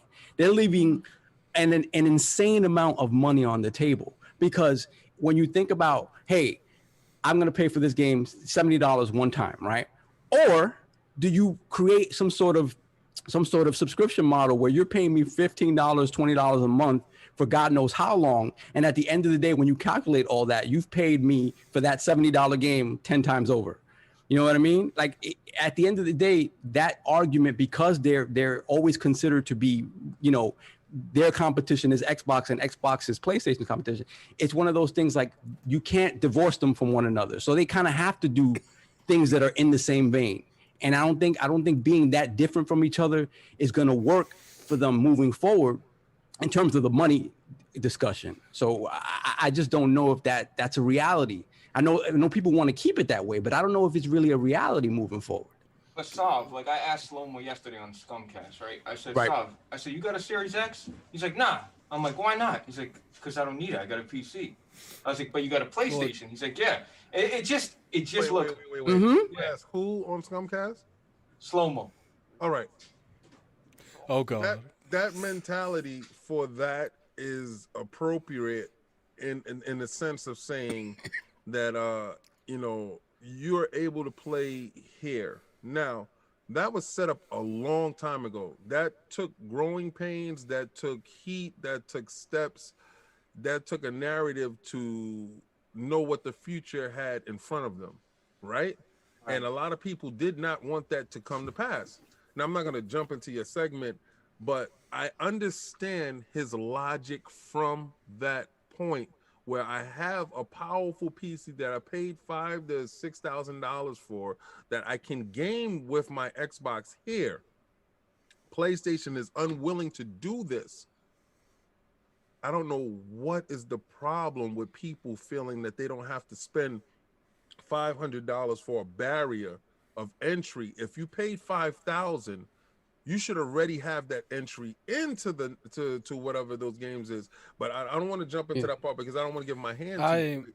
But that's, I'm just saying. I think when it comes to devaluing the PlayStation brand, it does. I mean, if you give less incentive for certain people to buy a console, it's definitely devaluing it. But the question is does it devalue the brand or the console? But that's the thing. It devalues the console. It doesn't devalue the brand because the brand's still going to be on PC regardless. Yeah.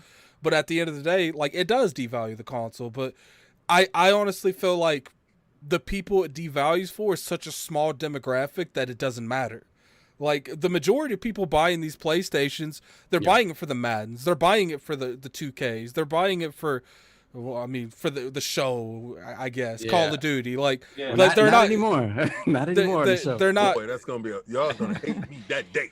They're not sitting there when they go to GameStop or look on the store. Is this on PC? 80% of those people don't even know if it's on PC. Like, they don't. Like, they know that there is. How many people you think's out there like the Kofis, the Ericutz, the BGs? It's very small. The majority of people are console gaming. Now, obviously, we have a lot of people that's on these media outlets like Steam. But all you have to do is make an account and you're registered account on there. Like, when it comes down to it, Sony and Microsoft knows I could put my stuff on there.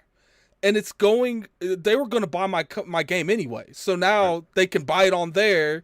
Sure, they don't buy the console, and it does take people out of the ecosystem. And I will say, I don't want to cut you off, brother. This is my problem. What I got. This is why I hate these. Right? Listen. Days Gone is trash. Days Gone is mid. Days Gone is the worst PlayStation exclusive. Wait, time out. I didn't get a chance to play it, and I was very interested in that game. But no, Blaze loves that game. Yeah, okay, yeah. I think that's like the consensus. I don't want that to be the narrative for the game. Like, well, I'm not saying it's your narrative, but okay, I always co-signed it. I always co-signed it, and I said it was a decent game, bro. It's not as bad as you think. Yeah, I mean, right? But hold on 1 second. But then, right, all the same guys that said it was trash. Now I got 40 people on Steam. It's on their wish list all of a sudden. Wow. The game is trash, but now you want it on. Now you're willing to play it on. You see. But my thing is. Did you block him, Blaze? I'm blocking. How come yet? You said you're gonna block. My thing is, shouldn't you be happy that my shirt, Erica. that Days Gone will bring in more revenue if it goes to PC? Her shirt is an RIP because the homie died. Because I do feel like I need the red line. It's like I told you. It's like I told you, Blaze. I agree with you. It devalues the console. There's no denying that.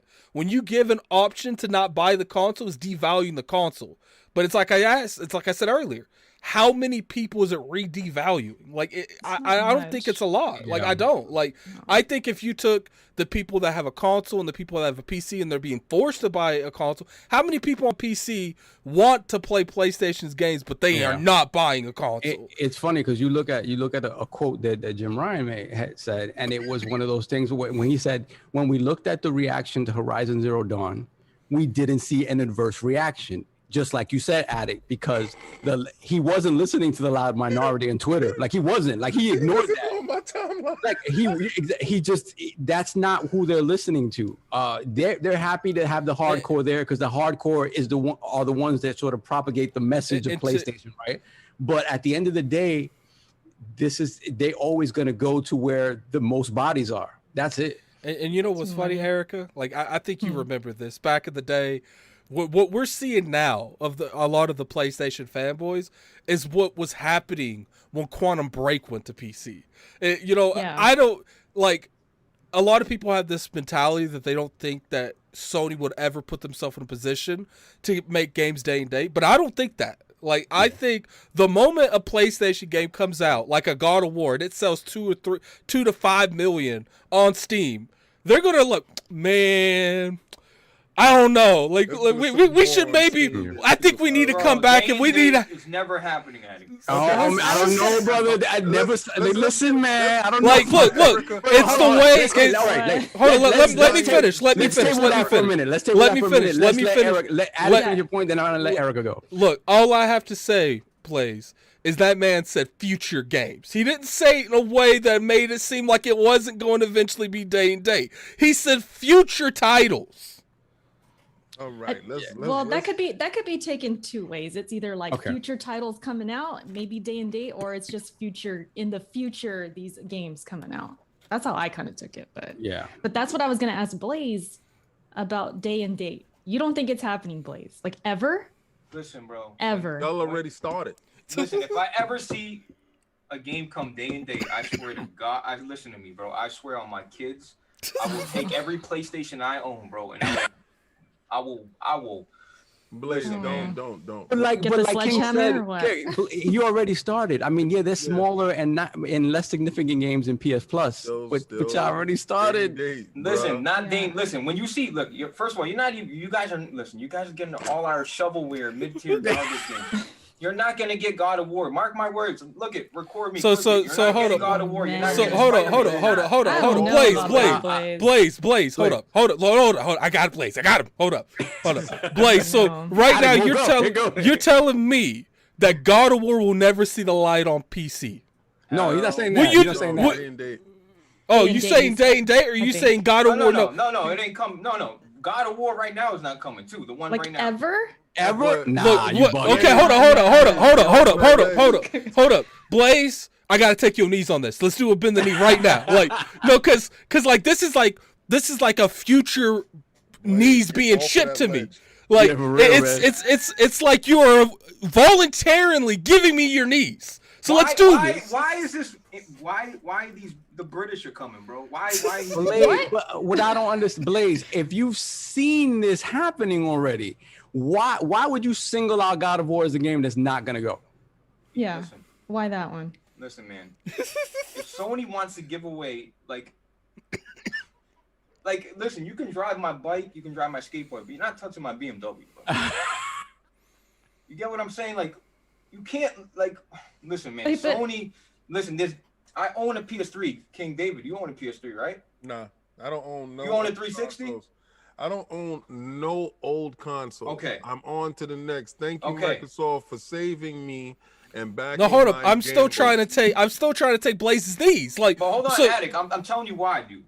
I own PS3s, PS2s, 360s. I own all of them. I have them all plugged in. You know why? Mm-hmm. So I can go back and play those games that are not available. Well, take your whole Xbox ecosystem and throw it in the bushes, because all you need is a Series S, and you will save yourself a lot of time and wires and old resolution. All right, we have this thing called boost mode, right? It just came out. And what you can do is you can have your Series S or X, and you can play all those same old games that you got there, and most of them got boost, right? So they boost forward, and you can throw that stuff out, and you don't need that. Microsoft. Why are you giving him an Xbox tutorial right now? I'm just telling him how to save money. Why are we on? I love how you're acting like he doesn't know too. Like, I mean, you're saying 4 games now, but we got 500 back compat straight off the rip. Okay, but King, even though back compat is boosted. Okay, but not all of the games are back compat. Like, there's still games that I own that are not back compat. Like, there's still games. But Blaze, no, I have a question for Blaze though, because Blaze, You play on PC. You're all about PC. So Whoa, why whoa, wouldn't you? whoa, what are you doing, bro? Why you shouting me up? What's going on? No. We literally play Rogue Company together on PC, Blaze. No, I'm on PlayStation, man. Okay, well, I know. Okay, but listen. So why? Okay, I don't know if you're saying you just don't believe God of War's coming, or you don't want. Because why wouldn't you want it to come? I mean, like years later. For sure. Look at Slow-Mo asked, Blaze, is Horizon Zero Dawn mid-tier garbage? So it's like, if it's only mid-tier garbage coming, I can explain that though. Okay. I don't want to hear that. I don't want to hear any Decima engine. I don't want to hear about that. Okay, well then I won't talk.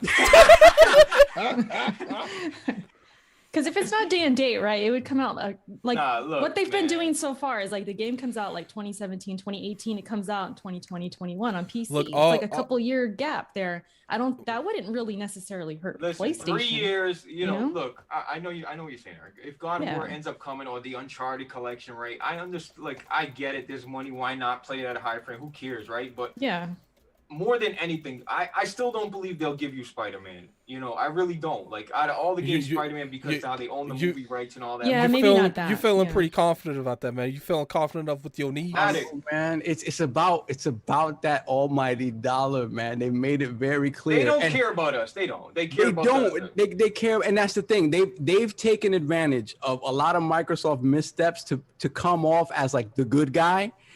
Both of these companies hate your guts, and all they wanted your money. Like, money. They just, at different times, each of them sort of steps on the rake and is left suave about it, but they both just want your money and they want you there, right? I don't know, man. Erica, finish your point, because this is crazy. I mean, no, I was just, getting to that point of like, if they aren't day and date, which I do think it can get to there. I don't believe never, because a lot of people are like, it's never happening ever. And I'm like, really? Because the climate is changing, and Microsoft is to credit for that. I mean, in a way, because they do things first. It's successful. Game Pass is successful, right? And they're making money. I think they're whatever reports came out, they made a bunch of money lately. And PlayStation, like you guys are saying, if they are never going to be like divorced in that way, they're a competition against each other. Like Sony's going to look at that money too at some point. And if the climate changes and everything's going digital, everything's going to PC, I can't say never. Top, like it's gonna happen. But Erica, if you're on top, listen. When you're looking down at little Microsoft, like, hey, Microsoft. You said little Microsoft on top, Blaze, from the ivory tower. Look, I got him. Ivory tower, Blaze, the reason why I got to tell you got to stop. 20 million sold is telling you right now. Calm down, bro. Like, see, the thing is, listen. The fight is over. Yeah. You punch drunk right now. The fight is over. There is no fight. 2 million PlayStation Now subscribers versus 20 million Game Pass subscribers. It was 18. It was 18. It was 18. It wasn't 20 million. It was 18. Listen. I'm not arguing that. I hear you saying that. Listen, I give him. It's been a month and a half. I'll give him the 20 now. I'll give him the 20. Erica. Okay. Before I go in, because I'm about to tear the whole thing to shreds. I'm sure you are. Did you get everything that you wanted out of this topic, this part right here for yourself? Because I want your voice to be supremely heard, because you are King the voice about of reason, Eric. King is about to hijack the conversation, so he wants to make sure you get everything out. Yes, you represent a demographic that they act like is a unicorn.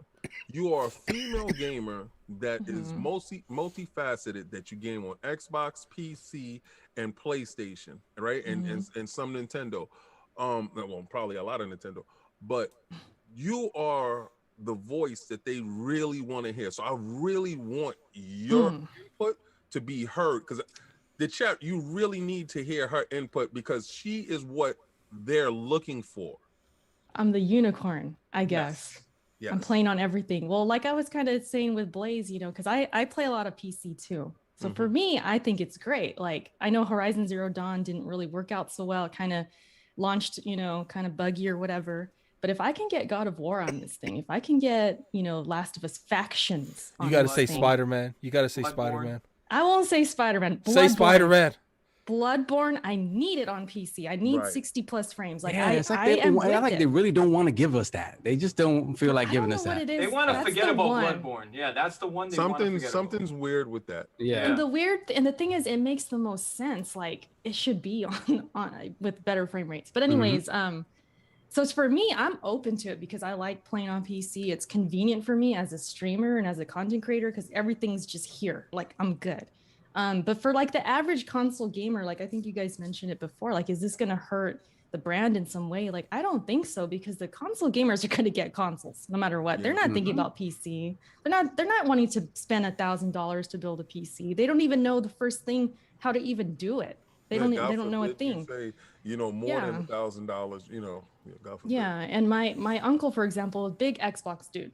Big Xbox guy. I talk to him about PC constantly. I'm like, listen, you got to build a PC. Has he done it? Nope. No. Doesn't do it. He doesn't want to do it. So there's a lot of those guys and girls and people who just don't care about PC. So even if this does go day and date, PlayStation, I think Addict, you said it. It's like pop culture. No, Blaze said it, like a pop culture kind of thing. Funko like PlayStation. Pops. Funko Pops. I think the biggest issue, Erica, and I invented Addict World, but like a lot of people want to act like their opinion is the end all be all, and just because they are gaming on PC, they want to act like everyone's gaming on PC, and that's just not the reality. And it's the same, and the same goes true for console gamers. A lot of times we talk about things in our own bubble, and we don't realize how small that bubble really is. That is very true, though. Erica, we are in a bubble. To eloquate your point, I have a severe gaming PC that is to my right here. I'm talking about to the hilt. Addict knows. Like one of the only games he's ever played on is Among Us. Exactly. Among Us. Because he was forced you're one of those. And I'm upset that the day that I played Among Us, that it came out on Xbox, I wanted to choke at it because I purchased it and I got my money back. But and I also play like. But you got your $5 back? Yeah, give me my $5 back. What? The hell you got your $5? Wow. That small developer. He's got a $1,500 statue they're spinning for $5. $5 went to help pay for that. This man refunded $5. That's yes, wild. I did. Okay. That is petty, King. That's wild. I don't care. Anyway, hold up. I was not going to King. Hold on, we got 450 people in here watching, man. Like, definitely hit that like button if you guys don't mind. Erica is like right. button. I don't care to game on my PC. I don't care what the hell you put there. I don't care what's going on. They have not forced me to bend the knee in that aspect. And I'm gonna get to your point, Blaze, that you're gonna be surprised what I say with this topic. But let's get to these super chats real quick because we have probably like 20 of them. They're definitely back. Yeah, there's a few in there. People are animated in the chat, to say the least. So we have Smitty Smith with the $5 super chat. Will the PlayStation captains, lieutenants, and soldiers still count consoles? Still. Oh my god. The Book of X. Yeah, facts. Smitty's on it. There he's on it. Pixelbit G, $5 super chat. It's time for gamers to grow up. The console market is capped at 250 million users across all platforms for 3 generations. Either expand or go extinct. That is true. Like that does make a lot of sense. Sometimes people look at things that Spencer says and they're like, oh, whatever, you still haven't given us games or whatever the case may be. But the idea for expanding gaming across the board, when you talk about reaching 8 billion gamers, like that's the idea. That really is the idea. You know what else probably really hurt? Like that whole transition thing. When Fortnite was out, there was console people building PCs because they wanted to play Fortnite at the best they possibly could. Yeah, exactly. Hold on, let me copy this one more super chat because we got a bunch. Yeah, we gotta get these before you jump in. Yeah. So okay, then we have Philly Eagle with the $10 super chat. Being upset over them making a decision to increase their revenue is stupid.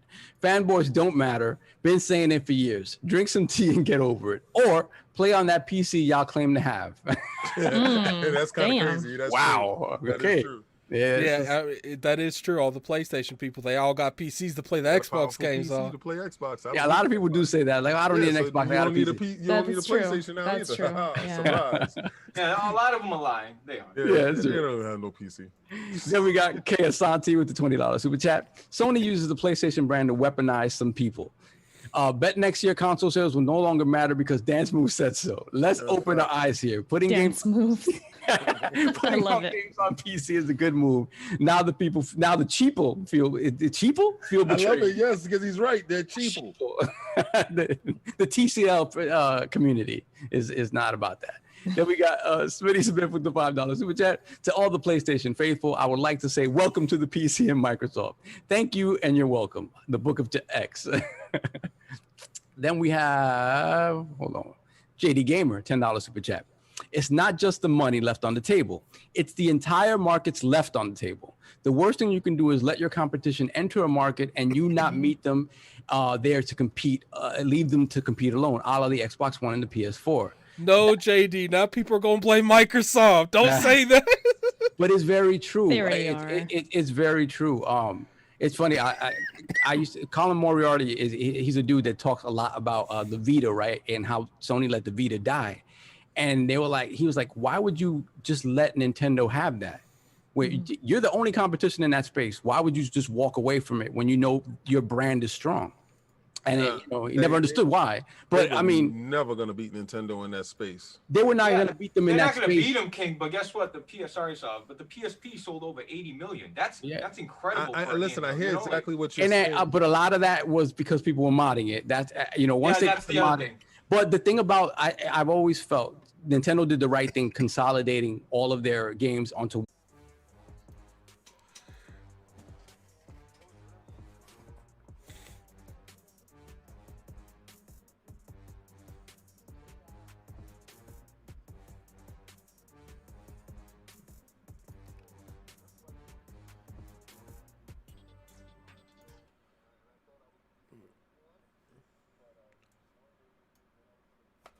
All right, hold up. I think I don't know if we're live yet. Give me a second. Are we back? I don't know. It looks like we're live. I don't know what happened there. Like sometimes the stuff be weird. Yeah, you could definitely blame me. Live. Can you guys hear all of us fine? Because somebody said they couldn't hear King. You can hear me? Christopher says I hear one person. Who do you hear? You hear King? Who is it? Mic check. No volume on guests. No volume on the guests. I mean, we haven't talked. You can only hear Addict. Can you hear me, good. guys? On my thing, it says they can hear you. So. Yeah, they hear us all. You hear me? Good. Now we can hear everyone. Okay. All right. Good. So hold on. We gotta finish these. Yeah, they made one unified front, and I think that's the only way to do it. So PlayStation, I don't ever want them to. I saw something this week, and they were talking about giving hints of a PlayStation handheld. If they do not make it one unified front, don't mess with it. Leave it alone. Yeah. Because that's the reason why Microsoft never approached that, because splitting that in that manner is not going to be beneficial for you at any time, especially when, like you said before, all the games is on PC. You can get a PC handheld that can play this stuff. And a new one just came out, which is really good. I was talking to a guy in the background. That one is really good. They don't pay me, so I'm not promoting them. Right. But it's a really good handheld. Some guys may not want to pay the $600-700 for this handheld, and that's what it takes to really bring these games to fruition. So let's get these super chats, and then we can get to my part of the segment, and we can push on, guys. That's right, 330. You guys are back. Thank you for coming back. Yeah, that's what I'm talking about. And they just got up. They went to the fridge. They went to the bathroom. Let me have a bathroom break. No doubt. We got Cat Daddy Lurk with the $5 super chat. DaysGone is mid, and when it comes to Steam, I'm buying it again just to encourage Sony to bring even more games over. I want to play games at their best, no doubt. Shout out. For sure. And we got Smitty Smith with the $5 super chat. PS fanboys took Sony out to dinner and then left them with the reality check. ILP. That is good scripture for the Book of X. Yo, this guy Smitty Smith is kind of he's on it, man. He's pretty good with them. That's my dude. Smitty is something else. Then we have Pixelbit G, $2 super chat. When they hired Jim Corporate Payout Ryan, you knew. Oh my God, Corporate Payout Corporate Ryan. Payout. Wow. These names, I'm loving it. They're on it. They're onto it. Then we have Smitty Smith again, $5 super chat. Remember when it was just one game, then it turns into 5. It's happening. Get in line. ILP Book of X. Then we have Face 23 with the $15 super chat. 15 million PS Plus subscribers. Does Microsoft mention Xbox Live subscribers? No, they talk about active users. Yeah, the metrics are changing. So 50 million PlayStation subscribers. Microsoft talks about active users. Don't let them disrespect you by telling you what the active users and the subscribers are, because you would really cry. You would really sit there in your little bubble, and that 50 million, if it comforts you in some weird way, I have no idea. You're just one of that 50 million. I don't know how it comforts you. I don't really talk MPDs. I don't really care, because when I purchase my consoles, and I'm pretty sure I'll purchase more than a ton of you guys, unless you're a scalper at a higher rate than me, I really don't think y'all should talk numbers. You purchase one console, enjoy your one console, you purchase your one game, you're that one person. I go out and purchase actively. I try to buy 10 PlayStation 5s this year. I wanted to escalate. Didn't happen. It didn't happen. Damn you scalpers. But again, stop talking numbers that we don't see. That's their money. Stop counting somebody else's money. Yeah, for sure. Then we got Big Cloud Gaming. Put the crest in the chat for the my guy around Big Cloud. Bit. Thank you, brother. Much appreciated. Oh man, Bit, what's up, baby? No doubt, no doubt. Then we have Mariano Bomba. I love him. If Halo Infinite is what we all want it to be and brings the bag for Game Pass, will this make Sony potentially think date on PS Now or PC? I mean, I think it is a reality of Sony's waiting and seeing to see. Obviously the money is there, right? The money argument is there. You have 20 million, whatever, Game Pass subscribers giving you $15 a month at some point. Yeah, they may get in the front door with, a 1 month dollar pass or a 3 month dollar pass.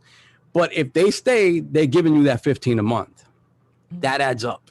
That adds up. So that's why they're doing stuff like the EA Play on there, because they're wanting to give you enough reason to constantly be stayed into the no joke. I've never paid more than $1. I always do the 3 month thing. I always get offered the 3 month $1. Always. Hey, that's what's up. Hey, same here. Yeah. That's what's up. And they've done, and they do stuff to try to. This is only for new subscribers. You can't get this. It's a lie.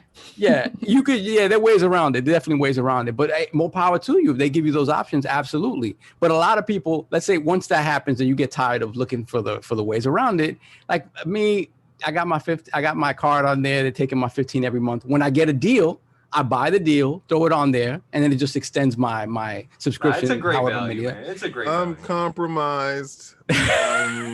Some people legit just bought and forget. Purchased. Some people just legit forget they even have it. It's like people who don't like a lot of other gym. subscriptions. Yeah, like the gym, disclosure, the cable, all that junk. Shout out to my man Aaron Greenberg. King is bought and paid for. Yeah, I'm bought and paid for. My Game Pass subscription is to wherever they say that I can't get any more. That's when my joint stops. So the answer to that is yes. Sony's already seen it. I mean, they've obviously the moves they're making is because they've seen it. They've seen the money. So it's just a matter of whether they ever get to the point that they're doing what Microsoft is doing exactly. Compliant. Then we have the rest of your super chat. K Asante, $5 super chat. 50 million PS Plus. True. Last report from Microsoft was on April 30th, 2020. Xbox Live has 90 million monthly active users. Man, a lot. Then we have Brian I, $10 super chat. Sony fanboys feel like Daenerys when Jim Ryan Jon Snow came up to kiss them. He digs the PlayStation, the PC knife in them as he sends the dragon off to the PC land with all the Sony exclusives on his back. Wow. That is Snow. I've heard that name in a That is an analogy there. That really is. Dracarys. What show is that? I don't know that show anymore. Yeah. Died. Then we have I doubled up on it. Then we have Cat Daddy. Damn, Saab, you can't be hosting the podcast with your Nokia phone. Last warning. Windows phone, sir. Get it right. Windows phone. I was dying off of. I read that. Yeah. I was dying. And I'm not gonna call nobody out, but I am not the wizard behind the curtain. I'm only hosting. Look, Cat Daddy. It's totally solved. It's all his problems. It's all his fault. Wow. Somebody's passing the buck my way. That's okay. That's fine. That's disgusting. Then we have, let me see. We have the Living Flame with the $2 super chat. And the Lord gave and said, let there be multiplats. And we have Philly Eagle, $5 super chat. PSA, yo, fanboys, the real gamers have access to the same games y'all have access to. Chill, get over yourselves, and just enjoy your games. Yeah. It's easier said than done for some, but you know. Then we have the Raiden Blade with the £5 super chat. Hi, yeah, I'm looking for it PC handheld looks fire. My bro Zap, LOL. Okay, I don't. No, I know what he's talking about. Yeah, I know what he's talking about. Yeah. I just didn't come out the right way. Lord King, you're up, sir. Your thoughts? Okay, so Sony games going to PC. Told you. I told you, right? I told you before when Jim Dance Moves Ryan showed up. He's a numbers dude. They brought him in for a reason, and numbers wasn't up to stuff. He's trying to bring the numbers up. He's in the Phil Dominus Maximus Aurelius camp. He's an understudy. He's from that whole Bill Belichick family. The understudy. You know, he's compliant. Bill Belichick, I like that. Yeah, exactly. I'm helping you out here. I like that. All right. He has the playbook. He understands. He's been grown in this whole numbers thing, and he's a metrics dude. The problem that you're having with Sony is you have two Sonys. You have the people that hired Jim Dance Move Ryan to bring the metrics up, to bring them current, to show them exactly what they needed, because they saw Microsoft making tons of money. How do they have 50 million consoles and their money is, if not equal to ours, more than ours, and we have 120 million consoles sold? How can we shore up this money? Where are they getting money from? Show us how they're doing this. So the other heads at Sony, they still going by the arcade console sold metrics. They think that the NPDs mean anything. That is just fuel for the fanboys. That's all that is. They have 120 million sold. You only brought one. What do you really mean in that whole ecosystem? You don't buy all the games, because if you did buy all the games, if 120 million of the so-called consoles that was out there, if every person brought God of War, it would be 120 million God of War sold. That is not the case. There's money on the table. How do they get to this money? This money's in the PC realm. I hate the fact that every time I hear a PlayStation dude say, I don't need an Xbox console because I have a PC, you're still in the console. It's still in their ecosystem. Microsoft has done this to make sure that you, wherever you want to game, if it's on your cell phone, if it's on your console, if it's now on your televisions, wherever you want to game, you can game there. For PlayStation to survive, they must port those games over to PC. That is God of War. That is Spider-Man. That is, you start with Days Gone. You guys laughed at me when I told y'all before that it's gonna happen. It doesn't affect you if you purchased the game already, right? Did it affect me really when Nintendo decided to do this to me?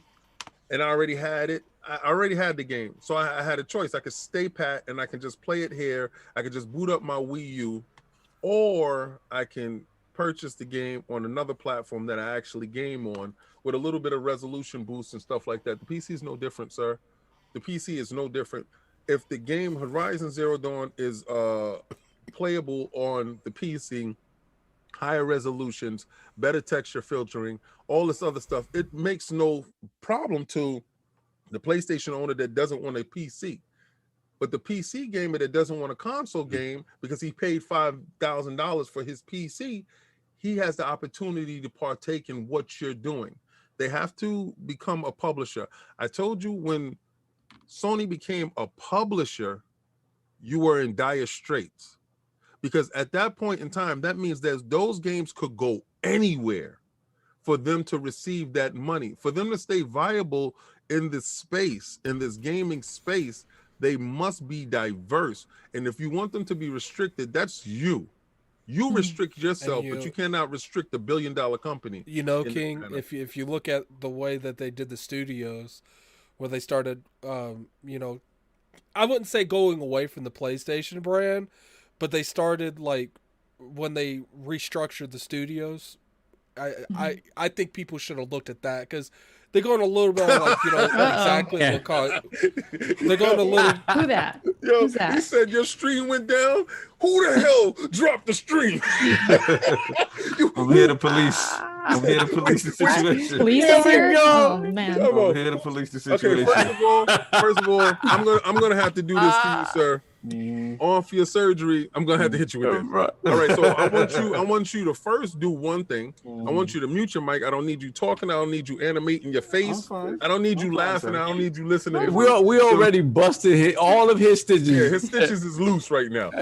I'm past the 48-hour mark, sir. Okay, all right. Cool. Continue, King. I want to hear this. As I was saying, continue, King. Policing it.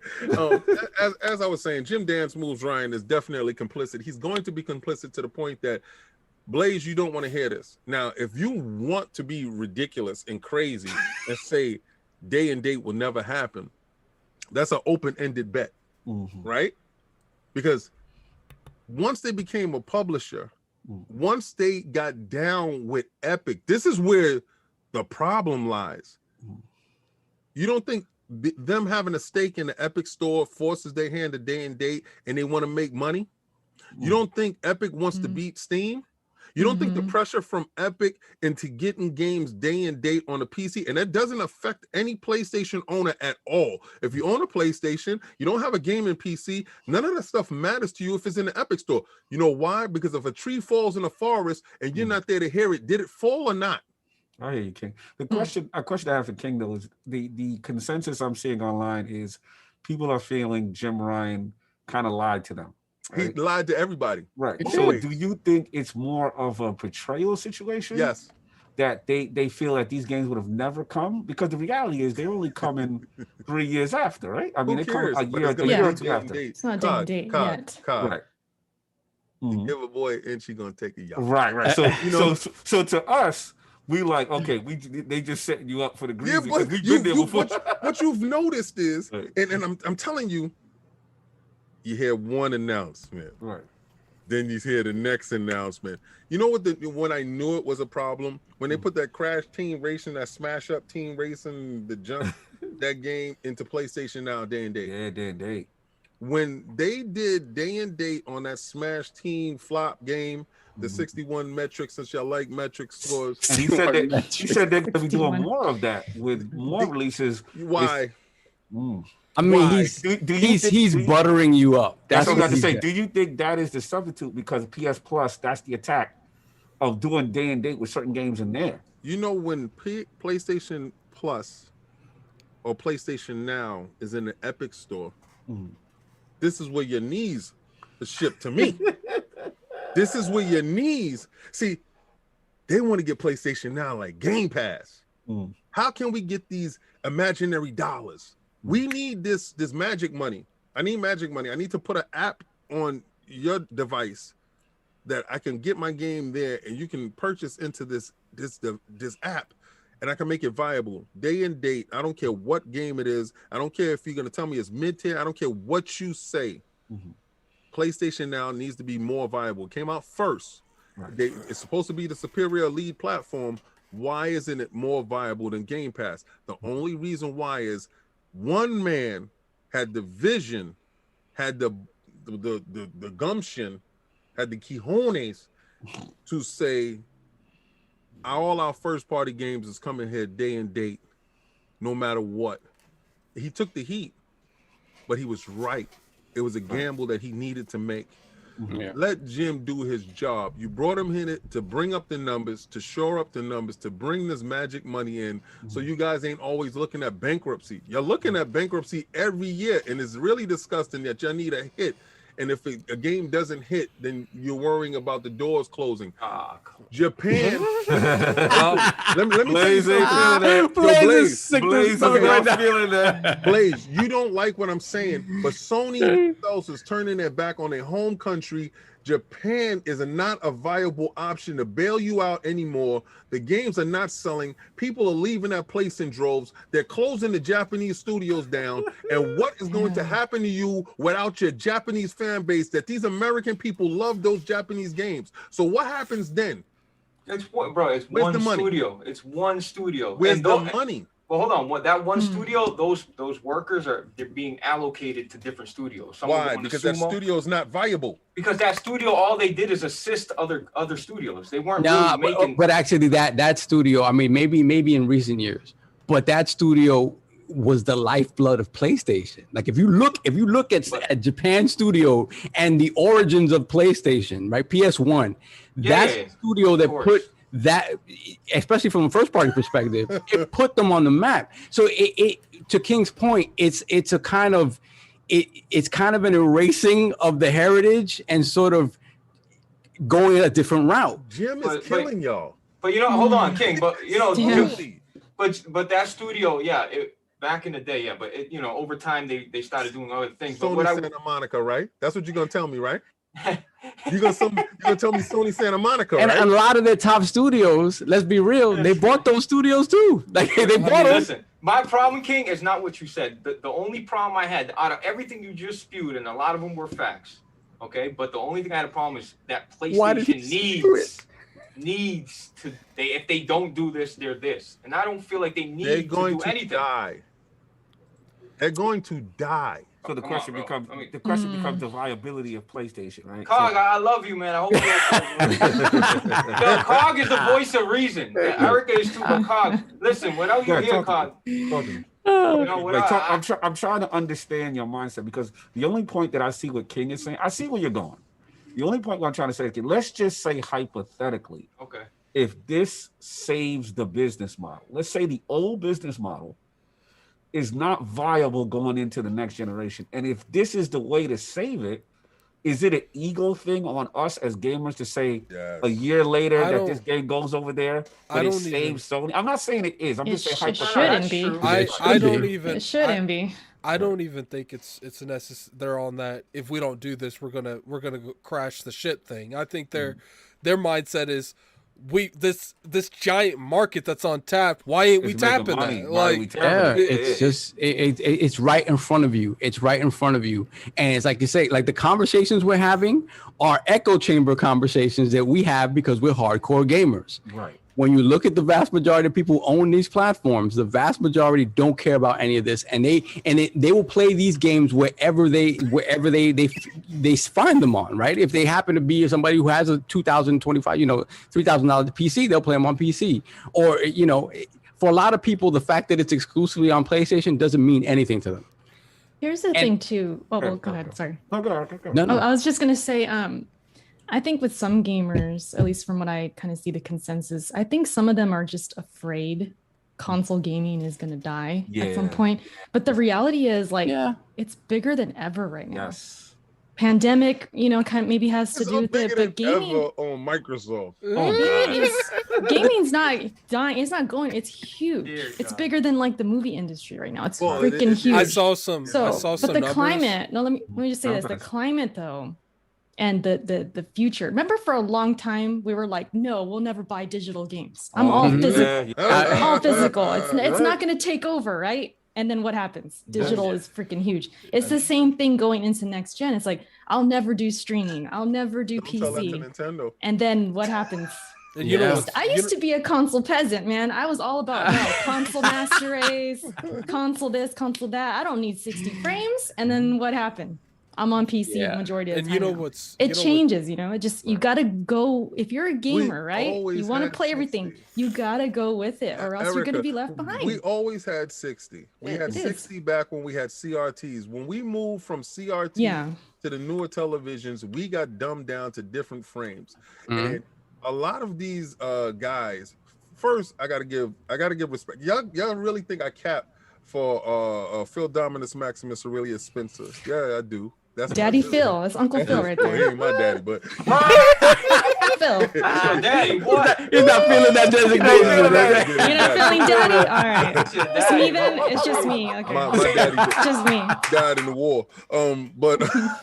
But I ain't never seen King almost blush. Nah. Get back away from that. He looked down immediately. He about looked down right there. immediately. I give him Phil Dominus Maximus Aurelius. But, I say this to say that he comes from back when gaming was 60 frames per second, CRTs and stuff like that. And I was watching Digital Foundry and John Lennon, my dear friend. You know, a lot of you guys don't really like him. I love him. I love him because he pointed out when we went from CRTs to these LCD television and these different refresh rates, that's when it hurt gaming. We never needed to make that jump. It wasn't for us. That was for the fans that needed smaller televisions. We would carry our big back televisions to play our games. We didn't care. The frame rates meant more to us than anything. And you know, Microsoft respects the frame rates, and they're going back to that cinematic thing that y'all guys was talking about, the Sony way, the cinematic way. Let's stop that. They can't do it. The PlayStation 5 is a weaker, underpowered, less storage. Let's transition into our next topic. Let me get. Oh my Lord. Smoke is here. I respect King so much that I told myself back because I got so much love. Listen, bro, I got every system. King, you know I got 4 Xbox One X's. Of course, man. Of course. But you don't got a Series X though.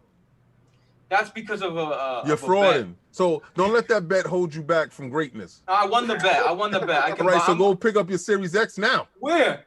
Tell me where exactly. I can find it's sold out. It's so sold all you guys out. talking about these MPDs and these numbers, like the PlayStation is winning. You can't buy it, but you want it. Thank you so much for giving me that. No. The Xbox. Look, I haven't seen an Xbox nowhere. An Xbox. I haven't seen an Xbox nowhere. I gotta be honest. What about an S? You got an S? Nowhere. You want an S? I haven't seen no Xboxes nowhere. Well, I was able to get so many of them. You're King David. I don't know. Oh, thank you. You got the logo sign. I don't know. The logo. No, but listen, Blaze. I come across one. I'll have you have one tonight. I got you. I'll throw you. I'll cash it after you, bro. I got you. All right, let's get these. So we have a topic. The living. Which topic is that? So I can skip to it, sir. The storage. Storage. Oh, the storage. Oh, this should be interesting. Okay, happy to see you, Lord Kyle Raiden Blade, with the £5 super chat. Thank you, sir. Hello, thank you, bro. Then we got the Living Flame, $2 super chat. Don't push yourself, Cog. We love you. Take care. So, yeah, Cog. Somebody on here was talking mad smack about how you're getting. I don't know who that was. Yeah, some other host. I'm not hosting. I don't know what you're talking about. I just read super chat. That's all I do. Did you hear that? All I know is that the iron back has been depleted in these. Yo, that's all I know. You gotta stop running with this. You know what's funny? You know what's funny? This is gospel. Cognito don't want to show his mouth because he got a grill now. He got ice grills. Yo, then we have Smitty Smith with the $10 super chat. Built from the ground up for the PlayStation 5, the power of the SSD. We believe in generations. Who wants to play old games? Now go play on PC. What a tangled web we weave. The book of Yo, Smitty Smith is on fire today. Then we have the Raiden Blade once again. Hold on, I skipped with the £5 super chat. I don't have time to play or own 2 consoles, but I'm looking forward to seeing PS Now app on Xbox, and it will happen at some point. Hey, stranger things have happened. All right, so we're going to get into this next topic, the PS5 storage expansion delay. Lord King, would you like me to serve it up for you, sir? Yes, please do so. Thank you. Frame that. So, along with the announcements of PSVR2, which we'll talk about in a little bit, and the games coming to PC. Shout out to the cops. This sounds the cops. Yeah, Boogie Down in the Bronx. Thank you. Boogie Down. You know how it goes. There's this drama going on in the streets. Sony announced that they will not have a solution for PS5 SSD expansion until the summer. And they're saying that the firmware update that will bring this to fruition, in addition to allowing, so the assumption is that we're going to get third-party SSDs that are on par with the internal SSD by the summertime. Now, along with that, they're indicating that's going to increase fan speeds, which means this baby's going to get hot, very, very hot. Very hot. So King immediately jumped on this. So if you didn't get enough of King the last topic, you're going to get a whole lot of King right now. So King, this is your topic. You were very adamant about talking about this. Let's get into it. Serving up these L's. How do those knees feel? We need some numbing agents for these knees because I want to take them with ease. I don't want you screaming. Give me some knees, please. When we chopping them off, I want you to mail them to Mount Vernon. Send them to Westchester, New York, where the king resides. Money earning Mount Vernon. We got to change that name to Knees earning Mount Vernon. I told you, dudes, when you was capping and slapping them knees. It's, Sony's SSD is super fast, bro. So super fast. It was super fast, baby. I'm gonna tell you, you never seen an SSD like me. That voice, SSD like me. And you've never seen it because it's not there.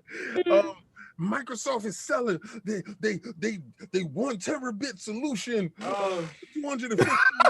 When PlayStation come out with their solution, it's gonna be cheaper. You don't got a solution. You don't have a solution. You know what the solution is? Shut up and wait. The solution is, and you can't even go in there and put your own in there because it's locked out. They locked you out. You got an expansion. Yo, it remind me. Remember when we was looking at the Nintendo and they had the expansion bay that they never used? They never used. And we had all these wild thoughts. Yo, they're gonna put all this extra. Why you got to your shoulders like that? And they're gonna do so much. All right, so this is the breakdown. Sony was doing it in the background. And remember all that heat and dissipation that they were saying that Microsoft was running hot, the Series X was running so hot and stuff like that. When they did they studies, they realized that the console was running hot. The fan noise was super loud. They didn't want that narrative because the PlayStation Pro gets really loud. The PlayStation regular gets really loud. So they wanted this to be a quiet system. They wanted the heat dissipation to be great. So this is locked off from that right now because they're telling you exactly the system was overheating. Was it overheating to the point that it made failures? Remember, this is a juggling system. They're balancing power and speed between the CPU and between the GPU. So it's not a fixed base system. It was poorly designed, to be honest with you. And I think that is coming to fruition right about now.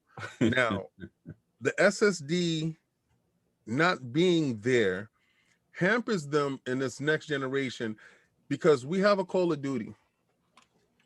And if you have to delete games off your hard drive to play a game or don't put certain areas of a game, just one single game, this is one single game that you can't play in its entirety in your PlayStation 5, that is a problem. And now you're going to say, but you can't do that on your Series S. Shut up and go purchase the 1 terabit SSD that's available, that Microsoft made sure that you didn't have to make these compromises in the beginning of your console generation. You should not be limited to how you play your games. You should be always accessible at any time in between because both of those are indistinguishable in the Microsoft platform. There is no solution for the PlayStation. It's egregious enough that they didn't go above and beyond. Both manufacturers didn't put 1 terabit in there, but that would have raised the cost. Right. The fact that you cannot have a solution until the summertime, and they lied to you in the beginning, they told you one will be available after you, is a severe bait and switch. And I don't see enough PlayStation dudes screaming and yelling that they can't add more games because there is zero solution. Because that's my frustration. Because it was kind of brought to our attention like there would be a whole bunch of third-party solutions that we would be able to use as long as we match up the correct speed, right? Right. We give you a list. And we'll give you a spec. So I'm like, okay, their internal in-house solution, proprietary solution isn't ready. That's cool. We could use a third party. But now you're like, oh, we need a firmware update. So in order for it to work, so that it doesn't overheat the system. So now, from a design standpoint, that just sounds wild. I'm not a hardware designer, but that sounds wild. Yeah, this sounds scary. Let's be real. The size of these games are so large. They're so large. At least with these Series X, I have that USB 3.0 as a caddy. So I'm like, okay, whatever I'm not using now that's big, transfer you over. Can't do that. You have no option. So it's like I have about 4 or 5 games on my PS5, and I'm like, damn, I guess I got to take Ghost of Tsushima off. Or I got to take this one off because I got to download this. And it just puts you don't though. I'll give you. Listen, I don't want to cut you off. No, look. Listen. First of all, Sony not having any expansion is unacceptable. Number one. Yes. That's just ridiculous. The fact, and it's like I guarantee you when they show what's available. Hey, you can buy this NVMe. You can buy this one. You can buy. I guarantee you some are already on the market right now, but they just don't want to do the update because they're they want to make sure. Yeah. Right. Blaze, are you recovering from surgery too? But no, I just don't want to get. I don't want to get. Listen, your surgery is not up here. Your surgery is below your legs. Let the man finish. I got him right there in the box. Blaze. Listen, man, he called me with that. I'm like, wait, what is it? What are you talking about? Listen, I was just saying how. See, now I got to defend Sony. Never mind. But look, it's unacceptable. It really is, bro. It really is. They I know. I was mad. I was like, oh, Xbox got this proprietary thing. Like, how you guys even complain? They went proprietary. That's so bad. That means if there's nothing available, you have to go with Xbox. That's really bad. That it's proprietary. But you know what? I seen those little storage things everywhere. At Target, there was plenty of them. Yeah. But PlayStation, it's really unacceptable. But there's one solution. I bought an SSD. And the only good thing about it, it doesn't save Sony. It's not making up for their bad flaws. But like you said, Ghost of Tsushima, that's a PS4 game enhanced with PS5 features. Right? And Days Gone and Call of Duty Modern Warfare. Those are huge games. But, bro, if you buy an SSD, it automatically downloads to that SSD. So you're not using up your precious PS5. So I recommend to anybody that got a PS5, just buy a SSD, a 500 gigabyte. The only thing, not to cut you, Blaze, the problem I'm having is if I keep my SSD connected when I do that, I'll boot up and it'll be like, oh, we're rebuilding the database. Like it's this weird crashing stuff. Like it has this problem that if you keep it in that sleep mode or the rest mode, shut up. Really? I had no issues at all. Yeah, I've been having it. If you because you know what, it has that option. It has that option when it goes into sleep mode where it asks you if you want to turn off your storage. Yes. And apparently, not turning it off when updates come through or whatever, certain things, they haven't been able to pinpoint the problem. But the same thing, that's why I don't have any sort of SSD connected. I disconnected it because I'm like, yo, I'm not gonna keep booting my PS5 off rest mode. And every time I'm booting it up, oh, we found the error. Let's rebuild the database. I love Jason Ronald and the team. And but Cog, that happened to Solid Rev too. Like his PS5 was defective. He got rid of it and bought a Series X, and that's it. No, but as soon as I start disconnecting it, it don't do it no more. It was fine. Yeah, it just seems like if you put it in sleep mode, your best bet is not to have anything connected. Like the only thing I have connected is my controller and the headset. Is when it wakes up, it can't read. Let me ask you guys something. Man, the PlayStation can't even sleep correctly. That's crazy. Oh my god, that's a design flaw. Oh my god, the PlayStation's insomniac, man. It's insomniac. Listen, bro. I haven't experienced none of that. Wake up! Where am I? What is these wires on me? Who are you? Get off of me! You know what? You know what, King? You know what, King? I think I finally found something that has worse sleeping issues than I do. It's okay. I'm the SSD. I got all your PlayStation 4 games. Get it off of me. Who are you? Reboot you. Hey, I like how you said PS4 games. I don't have that issue at all. I plug it into my USB-C, man. All the games are PS4 anyway, so it doesn't matter. So Erica, what are your thoughts on this? Have you had any issues? I have not hooked up an SSD or any kind of external. I actually can throw some shade on this PS5 because it's been dusty. I don't even have enough games on there to hit that max. So I'm not even there yet. I love you. I've been playing Ghost of Tsushima, all right, here and there. I played Demon Souls, beat that, and I'm like, okay, back to my PC. I haven't really got there to even need an SSD, but I am one of those people that I do not like to delete games. I like to, because if I know I'm going to go back to it within the season or whatever, it's like I want it there. I don't want to keep constantly deleting and reinstalling. It takes too long. So I can see where you guys are coming from. That's a bad problem. That's a design flaw. It is. So what is what's your take on this sort of delay and what it's going to do to the console potentially? Like, would you rather wait for a first party solution, or would you risk getting a third party solution? Oh my God, that's a good question. It depends. It depends on the price, I think, on which is, what the price is for each of them. And would I take the risk? If I knew it was like messing up my games or doing something to that console, I probably wouldn't take the risk. I'd have to wait, I guess. But then if you're desperate, I mean, then at that point, maybe I am deleting games at that point just to avoid it. You know what I mean? And that's the operative word is desperate, right? And I gotta get two weeks ago I came out here. I was like, here, I finally folded. Here's this little card that I bought for $220. But I'm happy since then, right? I'm happy. Like, Come on, man. I know everybody that got PS5s, they got externals hooked up and there's no issues, man. Like I haven't got one yet. Bro, did you see? Holla at your boy, Richard Review Tech. You got it up there right now too. You guys are crazy, man. That must be just random, because I swear to God, my shit goes in rest mode all the time. I don't know. Can I ask a question? Is there a need to have like 15, 20 games downloaded? I do. It's more of like not wanting to download them again. So you're just downloading games you're rarely going to play, if ever play. Like, you got to remember people that have they have they have data caps and stuff like that. You download something once, you don't want to have to do it again. And that's true. I got 19 terabytes and I use all of it. All right, so I download. I download. So you're playing 19 terabytes worth of but games. I don't care, because I download it willy-nilly, and I just do it because I wanna. Boop, it's here. Get over here. Get over here. See, the thing what Blaze said, and y'all keep missing it.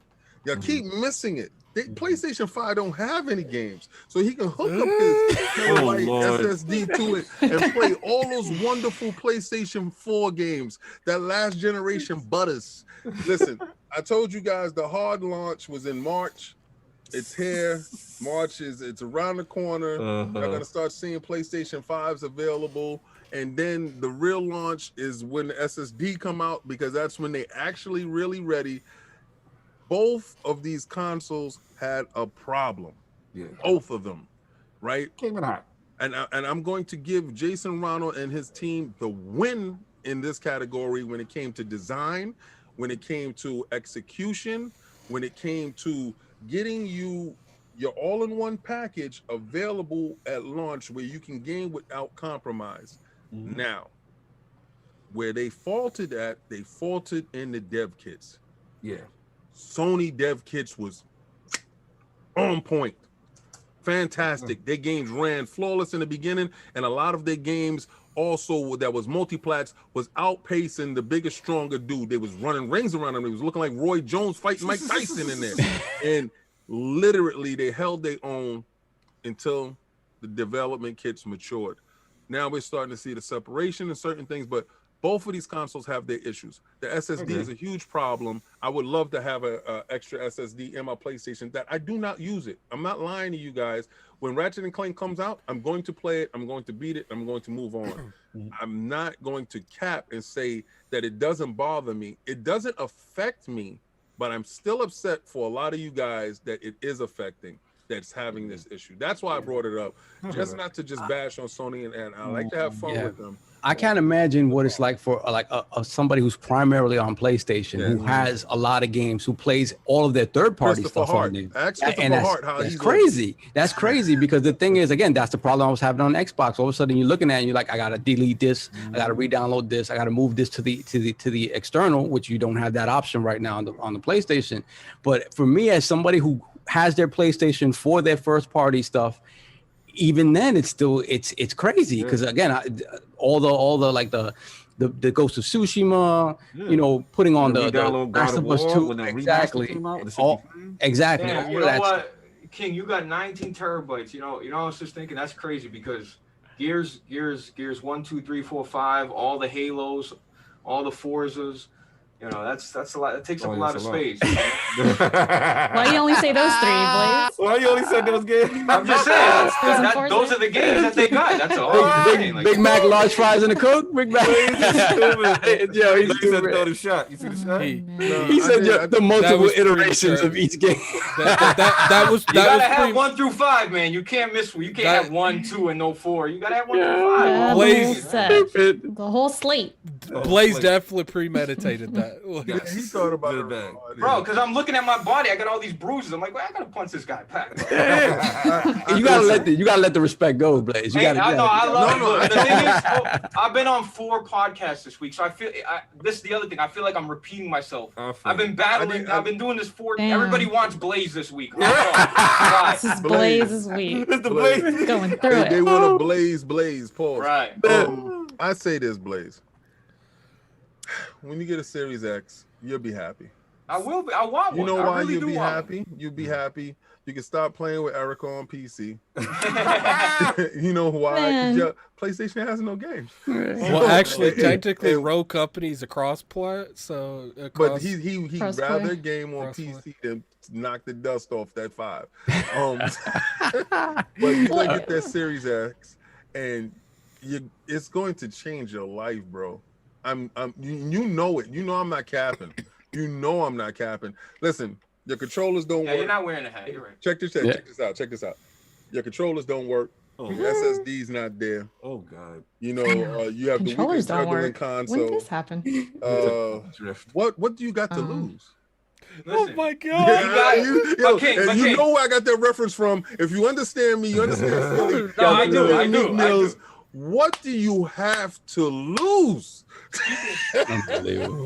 You guys put out a $200 controller because your controllers didn't work. You. You got that $200 controller because your controller breaks and you only got 40 days to play it. So 40 days. When you turn your console on, if you game for 40 days straight, your controller will die. You must have the Amazon package. I like now that what they did with PlayStation 5 controllers and the Amazon, they already have a timer down, so it's linked to your Amazon account, so AWS. And I saw it like, is a little ticker inside your Amazon. They ship you a new one. They ship you a new one right before your old one dies. Hey, who has the stronger year? Like who do you think has the most games coming? Like your games are next year, so you don't have no games this year. We do though. What game? Ratchet and Clank. That's it. Yeah, I mean, we got Resident Evil demo. Can you play that demo next week? Demo. No, you did, Blaze. Wait, no, you did. No, Erica was disgusted by that. Hey, can you play that demo? You can't play that demo. See did you just dance for a demo? Wait, please listen to my demo. Wait, did you just dance for a demo? I knew not get him. Hey, Ratchet and Clank. You said you want to play Ratchet and Clank. Thank you. I got 8 hours. 8 hours strong, and it's gone. You know what that reminds? What about that Returnal? Returnal gonna be fire when it's on sale. It's already 61 Metacritic, right? It's already 61 Metacritic. How is it Metacritic already? Somebody already checked it out. It's already 61. I don't think it get over 65. What? I don't think it get over 60. What was your last Metacritic game? It was a Crash Team Racing Dusty game, right? That game, listen, I can't believe they were going to sell that for $70. Bro. Destruction All Stars? Yes. They were about to sell that game for $70. I heard it's bad. Didn't you see they backtracked and now it's $20 on the store? It was only going to be for the month, right? And then you see their intentions, though? If you think about it, for it to sell it for it was going to be 70. That was if you think about it, like that is so slimy. The first one, it is. I mean, even though that figured it out beforehand, even though that it went into PlayStation Plus. Like, you know, there's some people out there that bought that for a full $70. Oh yeah, and then a month later, and then a month later, it's $20. Like, it's just Returnal look fire, by the way. Look, I'm not saying he's gonna be the next. That's what I was gonna ask you, Blaze. That looks, it looks good. It looks Let me ask you, Blaze, before I think Returnal looks like. What was your feeling? I don't know if y'all talked about it. What was your feeling on the state of play? Yeah, we could talk about it real quick here. Then I got a boogie because it's medicine. Listen, the state of play was. The medicine kicking in. The state of play. Medicine wearing off. The state of play was very average. It was. They showed like Sony could have just released some trailers. They didn't need to. unless it was like a deep dive to show Ratchet and Clank, like all the games they showed is stuff like we knew was coming. Like there was a couple cool, unique games like the Sci-Fu game, and but for me, with the Sci-Fu. Yeah. Seafood. Returnal looked good, but other than that, it was a really average show. Was garbage. So just out of curiosity, Blaze, just out of curiosity, do you think that Horizon Zero Dawn's coming out this year? No. Oh, you think it's good? I don't think it's coming. Because me and Cognito were talking, I was like, I think it got delayed. Like I'm really starting to think it. Incognito None of that stuff is coming. Cognito was like, I don't know, man. Loving this right now. Cognito was like, I don't know, man. I think it's coming out this year. How about literally like an hour after you get off the phone with him, there's articles being written by almost anyone you could think of saying that it's got delayed to 2022. Like, hell no. I don't know, man. I mean, Wouldn't be surprised. Even if it comes, you still figure they got a summer blockbuster to kind of promote it if it is going to come this year. Blockbuster they got this summer. All their games has been delayed. What? Oh my god! I know, but King, you don't even have a game coming out this year. Okay. So, all right. No Halo? Check this out. No, Halo ain't coming. You already know. Halo ain't coming. Yo, Blaze. Halo ain't coming. This is where the guns be cocked, right? This is the part. Let me put on my vest. This is where you was yelling out a demo and we jump out the bushes like, gotcha, right? What's up? Bethesda. Yeah. Let's talk this smoke. You want to talk smoke? Let's talk this smoke. I like Bethesda games. So you're gonna love them when you buy it on the X. Are you implying that Deathloop is going to be broken on the PlayStation 5? Will it be sabotaged on the PlayStation 5? They're not going to get it over there. They're not going to get Starfield announced to be Microsoft exclusive. So the show is coming up in March. We all know this. Nice little, unbeknownst to a lot of other people, show in March to announce the acquisition, the highly sought after, highly paid for, $7 billion acquisition in the Microsoft fold. And I believe on that day you're gonna get Starfield, and Starfield's coming out this year.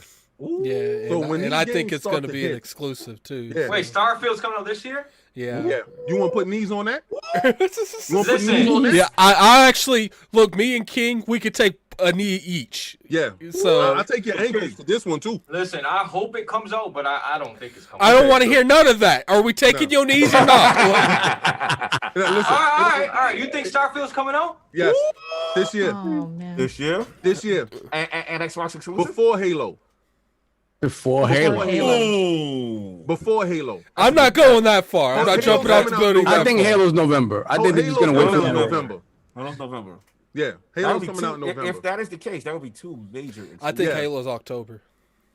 You're too think confident it's coming out on his anniversary to promote properly. But anyway, like I was saying, the Bethesda deal and all the games that was under the umbrella, $7 billion is a reason. All right, so these PlayStation games are next year. You got paid for demos. Demos for a game. Thank you for demoing a game that's going to play better on the Series X.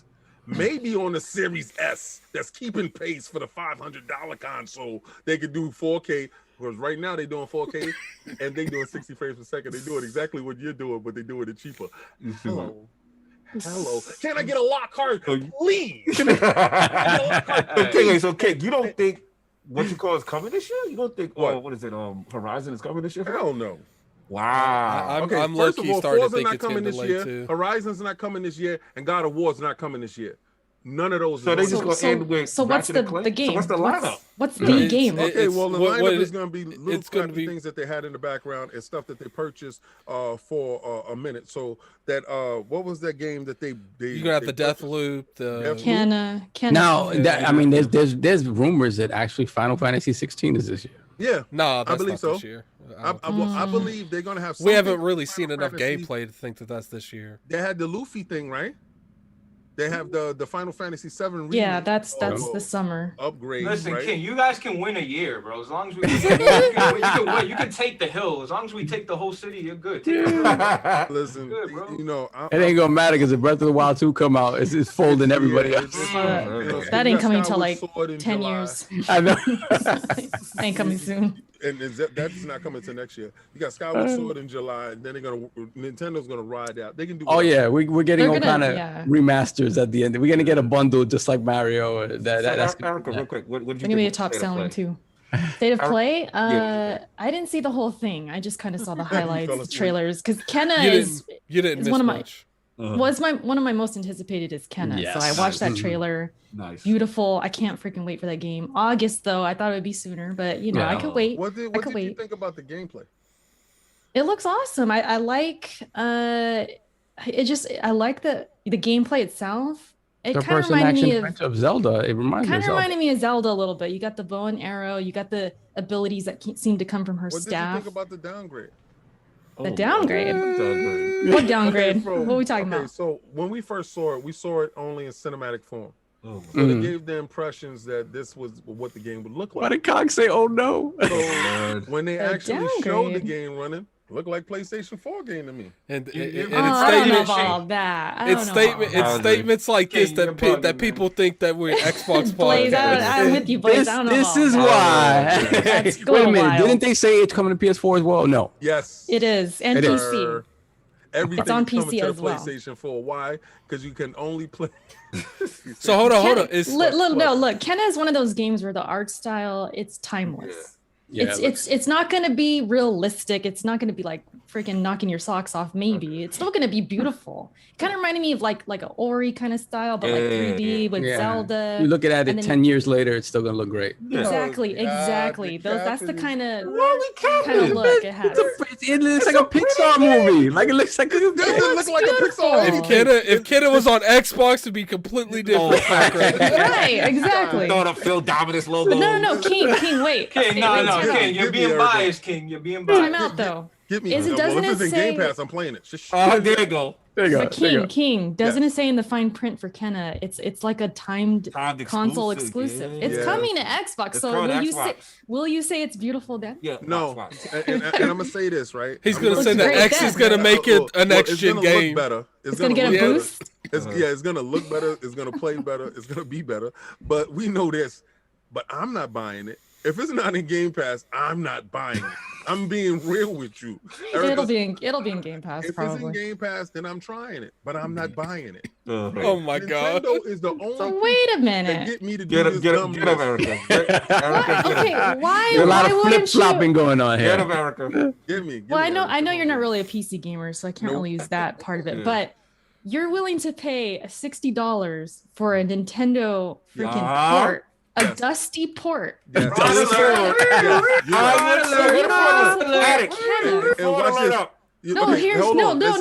out. I do this for you. Go ahead. And I'm gonna tell you why. Yeah, let it go. Tell me when you want me to stop it. I'm gonna keep it going for you. Yeah. I said this on Twitter too. Kenna looks like what Zelda should be looking like, and you don't want to pay money for I think Kenna's $40. But you want to spend it on a dusty Skyward Sword that looks the same as 10 years ago? All right, that make no sense. 60. Check it out. $60? Check it out. Thank you. That is $40, right? It's supposed to be. I heard. I don't know for sure. But if it's true, understand this. Anytime PlayStation and Sony know they can sell you something for $40, that means there's actually $10 worth of content. Okay, because they're the ones that champion $70 games, right? They're the ones that's forcing $70 games down you guys' throats, and you guys are loving it. So when they tell you it's $40, be on the lookout. Are you implying Miles Morales stuff? What are you implying? Listen, I'm implying this is something else, but it's not DLC. This is the original game. But okay. You said the dusty port, right? Yes. Yeah. With this dusty port, I'm going to take 4 controllers, sit down with my kids, and we're going to play. You could have did that on the Wii U. You could have did that on the Wii U. You could have pulled the Wii out. No. On this Wii U, I do not have 4 controllers. you don't have 4 tablets? You are out of your mind. My kids had to take turns playing that game. Yo, by the way, if you can find the Wii U anywhere, it's still at full price. Yeah, it is. Dude, Nintendo, their prices, a sale for Nintendo is like $5 off. Yeah, right? It's wild. Nintendo gets away with so much. You can use the Wii modes for the. Well, listen, I don't have a Wii remote no place. But, okay, so... And I'm not gonna lie, when Kenna comes out for Xbox, if it's not in Game Pass, I'm not gonna buy it. All right. See, that's wild to me. So maybe you're just not feeling it that much. No, maybe. it's not that. The game looks nice. I am spoiled. You understand when you go to the buffet and then you take your kids to a regular restaurant, what the restriction levels is? Like when you gotta pay for each meal, you like, hey, wait a minute. This is stupid. Like, this is ridiculous. Like, I take my kids to the buffet. They told me, they all looked at me with tears in their eyes, right? Because they never understood what a buffet was about, right? And I didn't notice this until when we was eating the meal. Yeah. And they realized, they said, this is eating with no restrictions. This is, because they said, where's the menu, Daddy? Right? I said, oh, there's no menu. I said, you see all that stuff out there? That's you. So that's they looked at me and they looked back at me like, you God. You are God. Yeah, man. So, can I partake in all of this? So my son, he don't ever get, like when we go to a restaurant, you know, you tell your children, all right, you can have the burgers, fries, and shake. They eat off the kids' menu. Yo, the kids' menu. Madam, he's not to order from anything else for the kids' menu. So now they chicken fingers. I'm having my son is like, I'm having these ribs, I'm having shrimp, I'm having this, I'm having that. Ma'am, may I have some juice, please? And he's getting fruit, he's getting ice cream, he's getting cookies, he's whatever they wanted, they had. That's Game Pass for me, right? So you're telling me to go to Arby's or whatever the hell.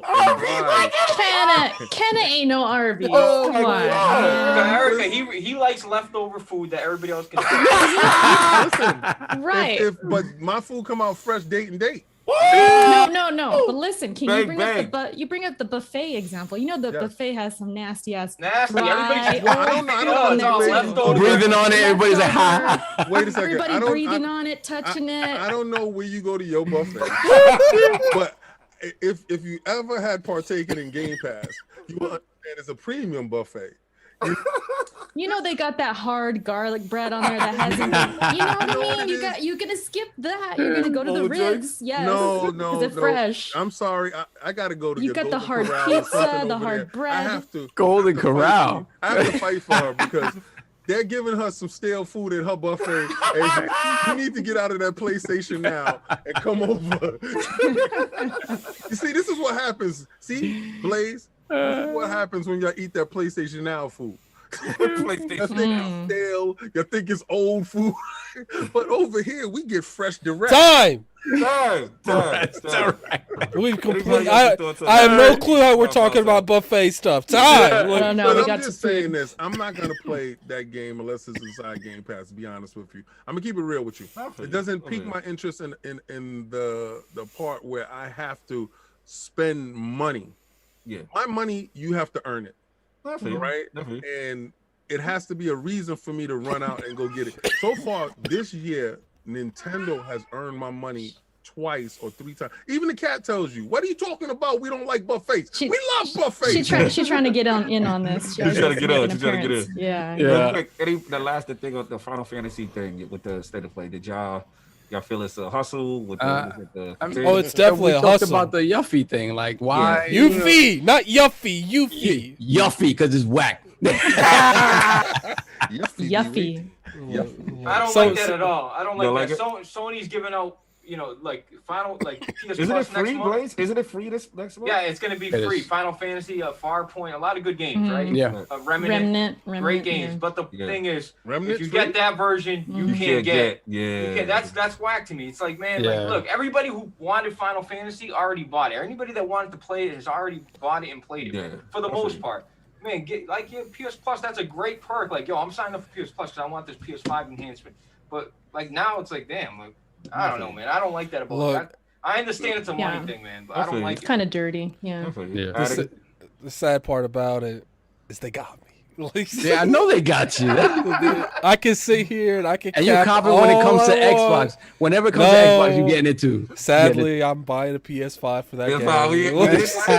I'm not waiting for it to come on. I don't even think it's coming. Like, oh yeah, I'm 100% It might come serious. to Xbox when the next console releases. I ain't waiting a day. So long. I ain't waiting a day for Final Fantasy. I ain't waiting an hour. I felt the best game that was inside that that terrible StateOfPlay. Sifu was Deathloop. Of course, because it's Game Pass. Come on, King. We understand, King. It's going to Xbox. Is that why? That's Arcane, you know. Shout out to the company that's been purchased by. And he told me last time that he hated Prey. Now all of a sudden he like Deathloop. Wait, no, I didn't say that. Yeah, you know it's crazy. A lot of people, capping for Deathloop never played the Dishonored games. Yeah, like, I played Dishonored's awesome. Yeah, I got all those games and I paid for them. But at this point in time, listen, we know it was a piss poor show. You guys was yelling out, "Oh, God, we're gonna be there. They're gonna show decent. They're gonna show." That's the delusional fanboys that want to make clicky videos to get people thinking Silent Hills. That's all that whack stuff. So why don't they make the same videos telling how garbage the show was? It was garbage. Okay, thank you. It was mid. I told you that, bro. I'm always gonna be honest with you. He's been real. Blaze been real. Yeah. Because you got other dudes out here yelling out, "It was the best show ever." Yeah, those are the fake PlayStation gamers, bro.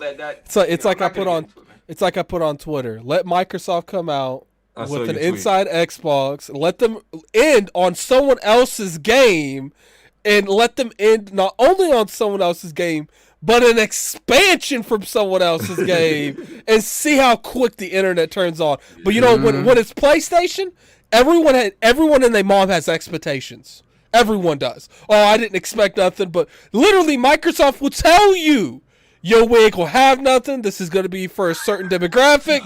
This is bull. I'm done with this. Like, yeah, well, Microsoft never has nothing, but that's why you gave me no expectations after this with Erica. Erica, let's hop on. Let's go, Blake. You can't be making up lies like this. Yo, and you know, no doubt.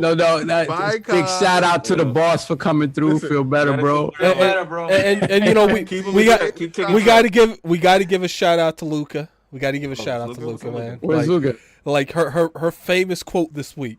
One of these PlayStation insiders is going to be right. Oh yeah, they're never right. Bro, no PlayStation. All these dudes don't know nothing, man. Nah, nothing. So I have been told more. Yo, I have been told more PlayStation behind the scenes stuff from Xbox people than PlayStation people.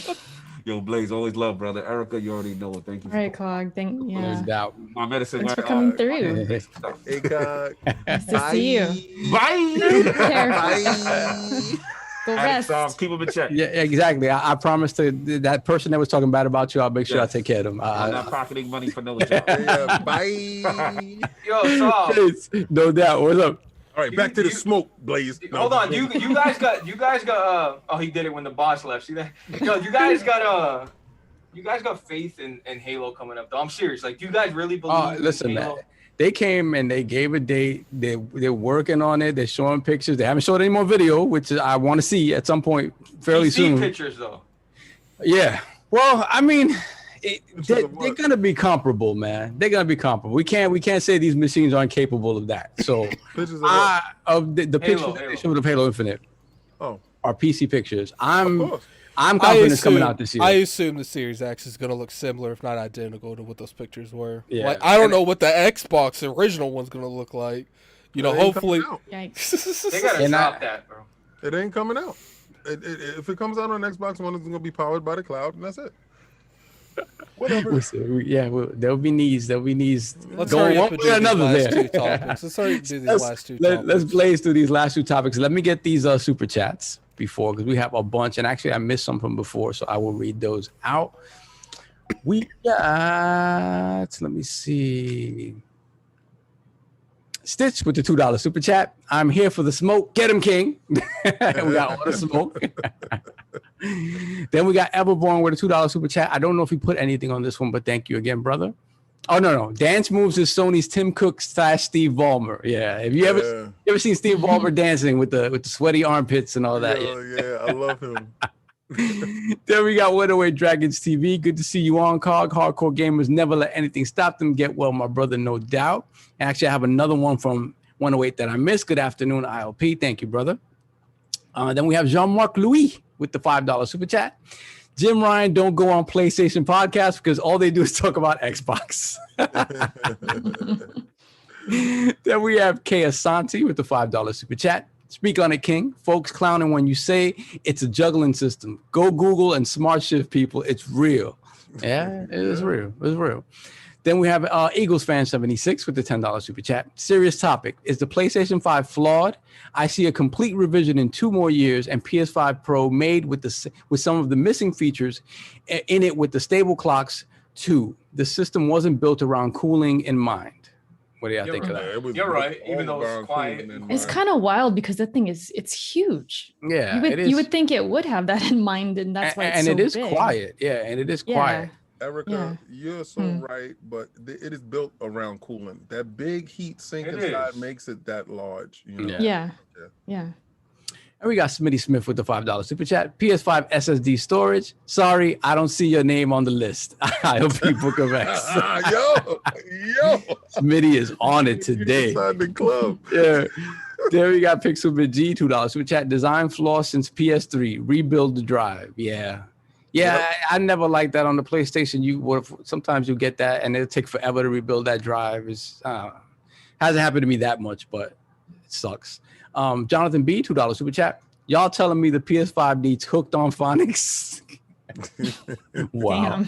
Then we have Mariano Pompa with the $5 super chat. That quick resume is chef's kiss with all those games on the hard drives. Yes. Yeah. That's something that I cannot wait for you to try, Blaze. What's that? Quick resume. It's a utter game changer. Like right now, I haven't played Super Lucky Tail in 3 days, and I just left out of the where I was at on a board. When I go back upstairs to play it, it's gonna be right where I was at. Wow, it's out of control. It's really out of control. That's cool. That is cool, bro. Yeah. We got Raiden Blade with the £5 super chat. Look at the price for the Samsung 250 gigabyte SSD. Last year it was expensive, but now look at the Xbox solution, 220 for 1 terabyte. So good luck finding a checker. I mean, it's good. Whatever happens with the PlayStation hard drive, it's going to be expensive. It just is. So be ready for that. We got the rubber knob. Yeah, it'll be around the same as the Xboxes. Same thing. Yeah. We have the rubber knob with the $5 super chat. Sony be popping out demos and DLCs because they know the PlayStation 5 owners ain't got no storage space for anything else. Jesus Christ. That was a good one. Not true, but that was good. He said not true, but that was good. I like that. Then we got Raiden Blade with the £5 super chat. King weaving in and out, trapped in the corner with no escape. Then bam, he slips out of the corner. Great show like always, guys. Thank you. Thank you, sir. King is built for this. All right, so let's move through these last 2 topics very quickly. Another announcement that they made this week, it was the return of PlayStation VR with the next generation PlayStation VR coming at some point during this generation. So I'm glad they're doing this, guys. I'm glad they're doing this because I think when it comes to gaming and the VR space, it's not catching on the way I think the people who support it in the gaming space really want to see it. And I think what it would need for that level of support across the board is, again, for a first party to continue to support it. So I'm glad they're doing this. I would have liked to have seen it completely be a wireless thing, but I understand it needs to use the power of the PlayStation. So I get that, but I do hope that it is both, that you can disconnect it and connect it when you want the extra power of the PlayStation. And I'm happy they're doing it because, again, Microsoft doesn't seem interested. Obviously, Nintendo, that's not what they're doing. And, as an owner of an Oculus Quest, I think it's great. But I still don't think that it's pushing that gaming narrative where you would want it to be, right? I think VR is still going to be super huge when it comes to like medical applications, business applications. That's still continuing to thrive and move forward. But it feels like it's stagnated a little bit in the gaming space. And I think we need, like I said, a first party to continue to support it. So I'm glad to see that Sony's going that route. I don't know that we see it anytime soon because they, to sell this hardware, they have to have enough PlayStation 5s in people's hands to justify that. So I don't know that we don't see it for another 2 years, but I'm glad they're doing it. So what do you guys think? I'll go with you first, Blaze. Yeah, look, so I contacted Sony to get the free adapter. You just go to the website, you put in the serial number to your PSVR. Right. I own 2 PSVRs, and Sony had a big mess up and a big boo-boo in it. Nobody really talked about it, but it was ridiculous. They put out a PSVR with the the box, the breakaway box, right? No HDR support. And then they came out with another one, HDR support. I'm like, God, you know what I mean? So now I had to go out, resell the other one. So it's all good, right? But this next PSVR is going to have one cable. That's it, one cable. And I think they're going to utilize that USB-C. And look, PSVR hasn't really, got a hold on everybody because, look, let's face it. I love PSVR, but I don't use it because it's a hassle, man. Yeah, it's a huge hassle. All the wires. It's a pain in the you-know-what, dude. Just to get it going, like with the breakaway box now, HDR pass-through, it's still cool, but there's still so many wires. It looks sloppy. I don't like it. It's uncomfortable, bro. But everything else about VR, when you put on that helmet, man, I'm serious. It just is so cool. It's so immersive. And like, I feel like, PlayStation's, not only are they leading the PSVR market, right? Because it's so accessible. They're the only one in the PSVR market. No, but I'm saying on PC, they're beating Oculus, they're beating all those guys. No, they definitely are. Yeah. Yeah, they are. Yeah, they are. No, they are. No, they are. In terms of games, yes. In terms of games, again. No, they're the leaders, King. You know why? Because you have a $400 price entry to get into. Okay, I thought you were talking about in games purchase. More like accessible. In games purchase, I would expect it to be a little bit higher. Well, when you take into account of the Vive, the Oculus. No, because you really, if you think about it, like they have maybe 6 million sold on PSVR. Yeah. Right. Like when you look at Quest, when you look at the Vive, that's a drop in those aren't selling like that. You would think with the 300 price point for the Quest, but it's just like I said, like in the gaming space, it's not moving the needle that way. King, you know why? Because the Quest is $300, but now guess what? Now you need a $1,000, $1,500, $2,000 PC if you want to run VR. Properly at the best. You know what I mean? So this way, you buy a PS4 or a PS5, $500. You just plug it in. It's gonna work. You don't gotta worry about it. That's I had the PlayStation VR and I just sold mine, right? Yeah. But for those same issues that you said, with the wires, it was actually horrible. And then I had the first one because I jumped in and the HDR passed through. It was hell, literally hell. And then I just left it. I mean, it was fun when I turned it on. It was very immersive. I like the shark game, like when you're going down to the bottom of the ocean. That shark is really scary. It gives you agita. The Resident Evil, I will tell everybody to this day, is the most horrifying thing that you can Resident Evil play. 7, best VR, man. It's and it looks really good. They had it was 1080p in each eye, and I think they were the only ones doing it at that time. The 1080p in each eye, because I think the Oculus was a little bit lower unless you had it hooked up to your PC. The Vive was the highest rate one. The games were great. I actually got Addict to put on a VR headset at a PAX, so we had a good time with that. I recorded that. I don't know if we put out that footage, but it was one of my best moments. Because he put on the PlayStation, the VR, and it was really fun. I liked their presence at the shows. What I didn't like, again, was the wires. It was cumbersome. It was a bit bothersome. It's disappointing that they're going to have a wire, being that you see Oculus 2 is wireless. And I hear that from the VR community. But in light of what you're saying now, the VR community isn't that strong, and the PlayStation is probably dictating pace. So if they have to have it wired to get the full power out of the PlayStation 5 to utilize these games in the manner that they do, then I think that is the viable option. And like Sovereign said, they need more consoles in the wild for them to take advantage of said power. So 2 years down the line, probably that does happen. And they have a large catalog of games that can actually reach over to the platform. I don't know. I just think it was too premature. I think they was having a lot of negative press early, so they put this out to garner positive press going forward. I really do think it they're talking about in the chat how there are PC centric apps that are more popular in VR than they are on the PlayStation. And what I mean about PlayStation's popularity is core like games coming to the VR platform, as opposed to like these sort of experiences. Obviously, Half-Life Alyx is absolutely amazing and transformative. Not everybody has the hardware to be able to experience that game the way it's supposed to. I just think the PlayStation name, even though like the 6 million compared to the 130 million PlayStations that are out there, is a drop in the bucket. But I do think that PlayStation name matters in terms of the quality of the games you're getting. And at some point, I do think the price point is something that needs to be addressed. If that thing comes in at $400, I don't know that it's going to move the needle very much. If they can get it to 2,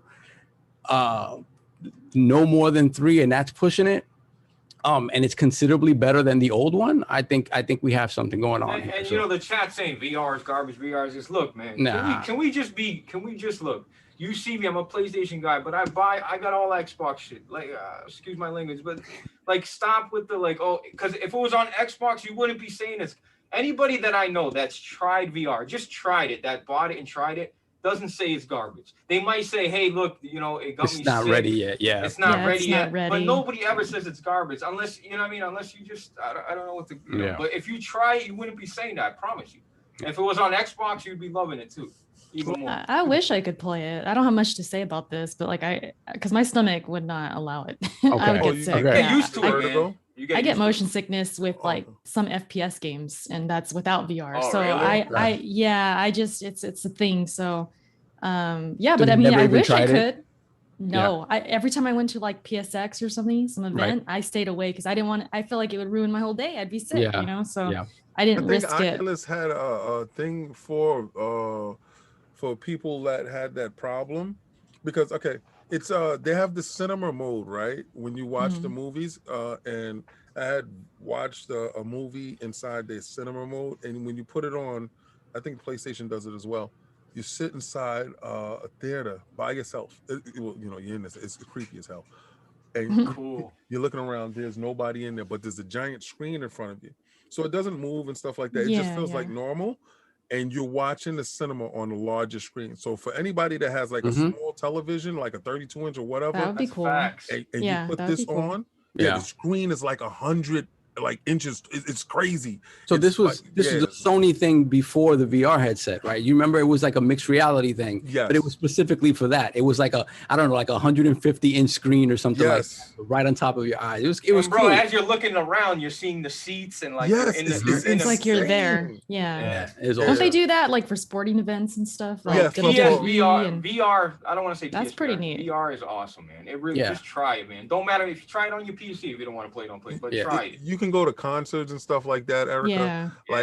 That's cool. Like I forgot what concert I was looking at, but it's like little demos that they had. Shout out to Christopher Hart, because I told him that I had it, and he recommended a whole bunch of games and stuff, and it was just the barrier of putting all that stuff together. So I think they whittled it down to that one wire, and I think that one wire will help out.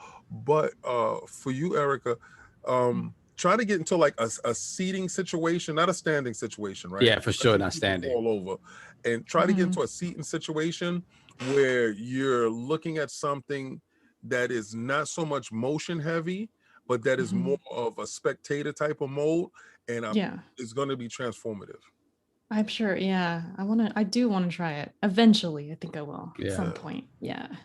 But don't do it standing up. Don't do make sure I want to play that Beat Saber. That's the one I really want to play. Listen, Beat Saber, Tetris Effect, transformative. Yeah, that too. Tetris Effect. I want to play that. That music's awesome in Tetris Effect, because I beat it on PlayStation, just regular PS4. No. It'd be Tetris cool if Effect VR. In VR, Erica, is different ball game, bro. Yeah, send me one, Blaze. It is. If you want to try it, I'll send it to you. I swear. It is something else. So, Attic, what are your thoughts on this, if any? He got none. He's like, I'm done. I'll pass. All right. So let's move on to our final topic of the day. Let's tip our 40s and pour one out for Anthem next. After a week of deliberation, I'm assuming EA decided that they were not going to move forward with whatever Anthem next was going to be, and they're now refocusing all of their efforts on making sure that the next Dragon Age and, of course, the next Mass Effect are all they can be. So we talked about this last week, what we thought might happen and what we hoped would happen, and now we got our answer. So tell me what you guys think. Lady Erica, I'll let you go. Okay, so I played Anthem, like the beta, I think it was. And I think my husband bought the game and never touched it. We just never touched it. It didn't hold my attention. It didn't really do much for me, I guess, at the time. Like, it was kind of cool to here and there play a little bit, but it just wasn't anything special, I guess. I like Dragon Age. I like Mass Effect. I'm happy that they're putting the efforts into those games, but at the same time, like their resume right now and like what's going on with these games, like Andromeda was kind of a bust. And so I think a lot of people, the consensus anyways, is they're worried about these games, especially Dragon Age. Yeah. People are very worried that, I think at first it was like the what do you call it? Not microtransaction. It was a service-based game. Service. That's what I'm looking for. Yeah, service-based. Yeah. And now I think they're backtracking on that. It's not going to be that, which is good. That's very good. So they made a specific announcement regarding that because that information leaked out, and they had to come out and say like, hey, no, yes, this was our thinking. No, we're going back to making, quote unquote core games. So So if Anthem had to like die for that, I mean, cool. But it does kind of suck for people who really were looking forward to Anthem. That was one of the biggest disappointments in recent like memory for me that I know of.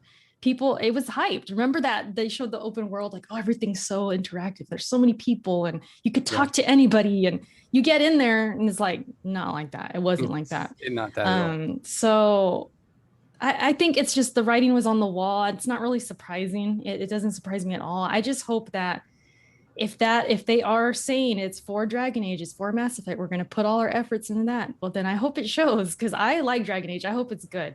But I'm just kind of like skeptical, I guess. EA and Bioware, it's kind of, I don't know, man. I'm just skeptical a little bit. They need W's, that's for sure. And I think the Mass Effect Legendary Edition, that's almost a guaranteed W, unless they mess that up somehow. Almost a guaranteed W. They're taking out the booties, right? I mean, they don't want to show the booty on Miranda. You can't be yet, because apparently the Miranda booty, the thing was that the way the camera panned, it was during like a very emotional scene. So it's like, it just didn't fit. It's like she's just like spilling her guts out and her heart out to you, and it's just focusing on her butt. So they were like, nah. Welcome to 2021. Exactly. Yeah. So I mean, stupid. Yeah, it's silly, but bring back my cheek. Bring back my butt cheek. The booty. The community will mod it right back in the PC. Oh, for sure. The PC community is going to bring that right back. They'll make it bigger too. They'll make it bigger, more luscious. Big back. Yeah, big back. No doubt. So, Laura King, what are your thoughts on this? Okay, so I told you guys it was gonna die anyway. I told you it was DOA when they announced the game. I told you guys there was no space for it. See, this is the difference that I feel with the Outriders compared to Anthem, right? A lot of you guys was hype off of Anthem, and I just didn't see the space. I see the space where Outriders fit, right? I see what it can be and what it should be, because after touching it, I see the distinctness when it comes to the enemies, and it makes sense. Anthem never made sense to me. They never showed you what the enemies could be. The enemies were always generic. That was my biggest problem with it. It didn't captivate me in that in a sense that I had to play this game. I wanted to grind for this game. When I was inside their tower looked nice, but again, that's where the bulk of their energy went. They thought the experience in Destiny was in the tower. No, we talked about the tower because that was the main hub where we go get our bounties and our stuff. We go check our reward systems or whatever that happened there. And that's where that happens with Destiny. That's where they left me at. Once I jump off that cliff and I go into the world, the first time is exhilarating. The 45th time, it's really not as exhilarating. Then I'm finally in the same spot. A lot of things didn't happen how they wanted it to happen. I just felt that it never captivated the audience. It was going to die. I didn't think that EA, 1, had the versatility to pivot when it got in trouble. 2, would allocate the absolute funds needed to maintain this game. 3, have the developers go in and give you the absolute vision that they wanted to give you. And if it wasn't going right, change the vision in a manner that will bring in new users and keep the existing users there. So those 3 things they didn't do, they did not want to do, and they were not willing to do. They did not commit to the game fully. When you commit to a game fully, that's Ubisoft. Ubisoft will save a dying game. Facts. For Honor. They turned For Honor into something that's incredible. Rainbow Six Siege was a dying game. Yeah, Siege was a big one. Yeah. Yeah. Siege right now launches with on Xbox Series X and PlayStation 5 with next generation ray tracing and next generation features like fast loading, quick resume, and all these smart delivery and all this other stuff that they were ready. They continue to support their base, they cultivated it and they cared. I don't think EA as an entity cares about their properties enough. You guys are really harping on them worrying about Mass Effects. I think it's a cash grab in certain aspects. I don't trust EA with certain IPs. Dragon Age, they let me down with a lot of things. So hopefully they do take these other developers, but that's something that they want us to hear because they're killing off a franchise. So we want to know what's going to happen with the developers and what's going to happen with these resources. And I feel they're just telling us stuff that we want to hear. I don't trust EA for anything at all. So if I think they're going to do something right by me, they have to prove it first. I don't trust them. They're liars. And it has been, on paper that they have done this stuff. So I'm sorry. I don't trust them. I got to see it first. Yeah, that's for sure. Yeah, I 100% agree with that. They have to, they really have a lot of showing to do. So it's going to be interesting to see, obviously this Mass Effect thing is just, it's everything collected in one. And it's going to be a nice package, and there'll be some nice upgrades. But again, it seems like a guaranteed win. And the real, the real thing is going to be when they start, releasing these other games to see if they really listen to the feedback from the community. Addict, what's your thought on this?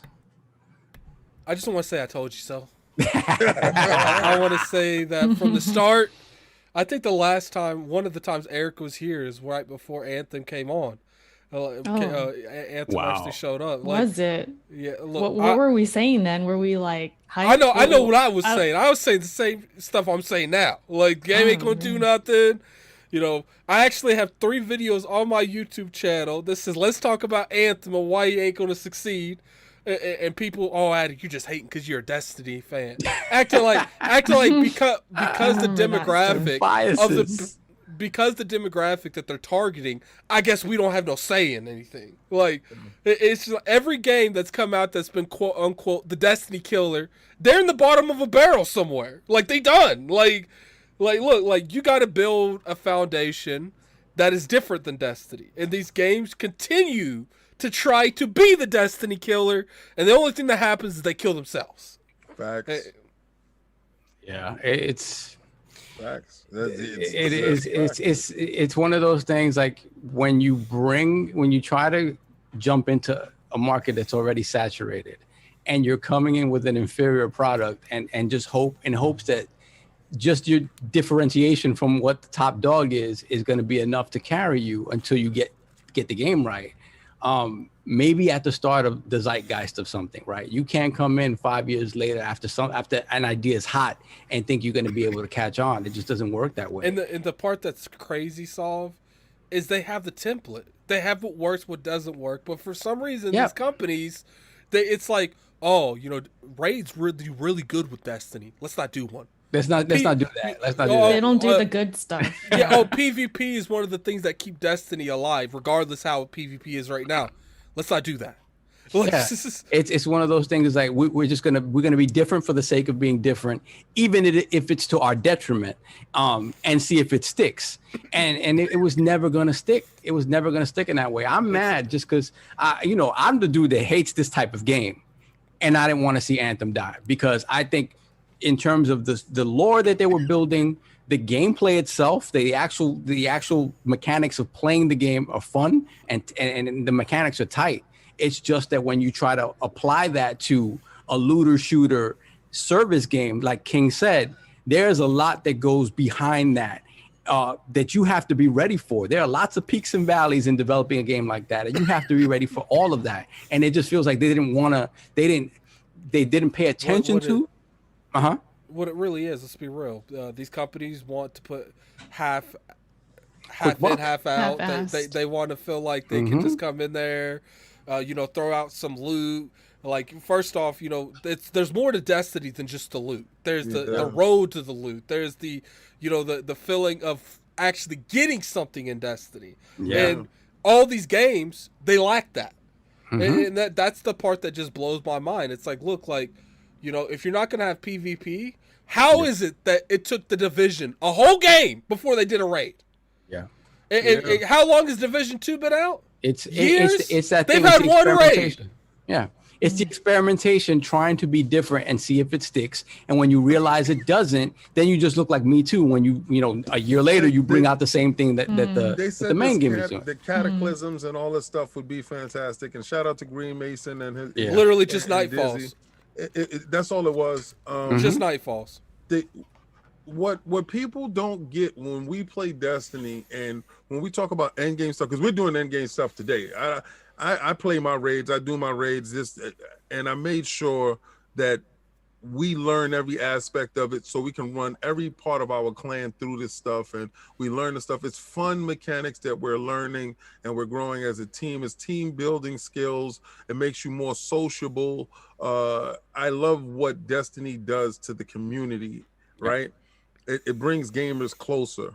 And I can't wait for it to be cross-play on all platforms so I can play with my PlayStation brethrens over there and, you know, stuff like that. I think that stuff is needed. Anthem should have tried stuff in that vein.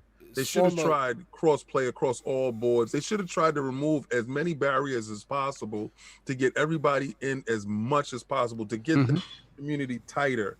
I didn't see that effort. They said cataclysms and they said this stuff and they promised these things and they never lived up to their promises. When you don't live up to your promises, then it falls on deaf ears at a period of time and you just start talking and nobody's listening.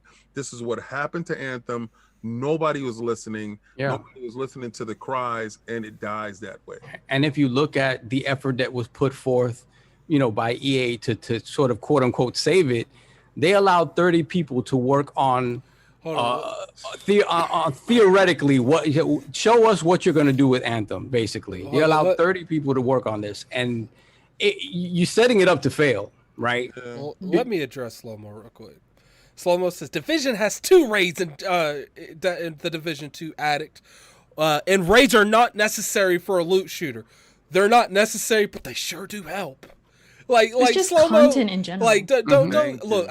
Cool. They have 2 raids. You know what's crazy? The second raid was so whack I didn't even know it existed. So it is what it is. Like, look, I'm not going to sit here and argue with you about the Division when Ubisoft don't even know what they want to do with the game.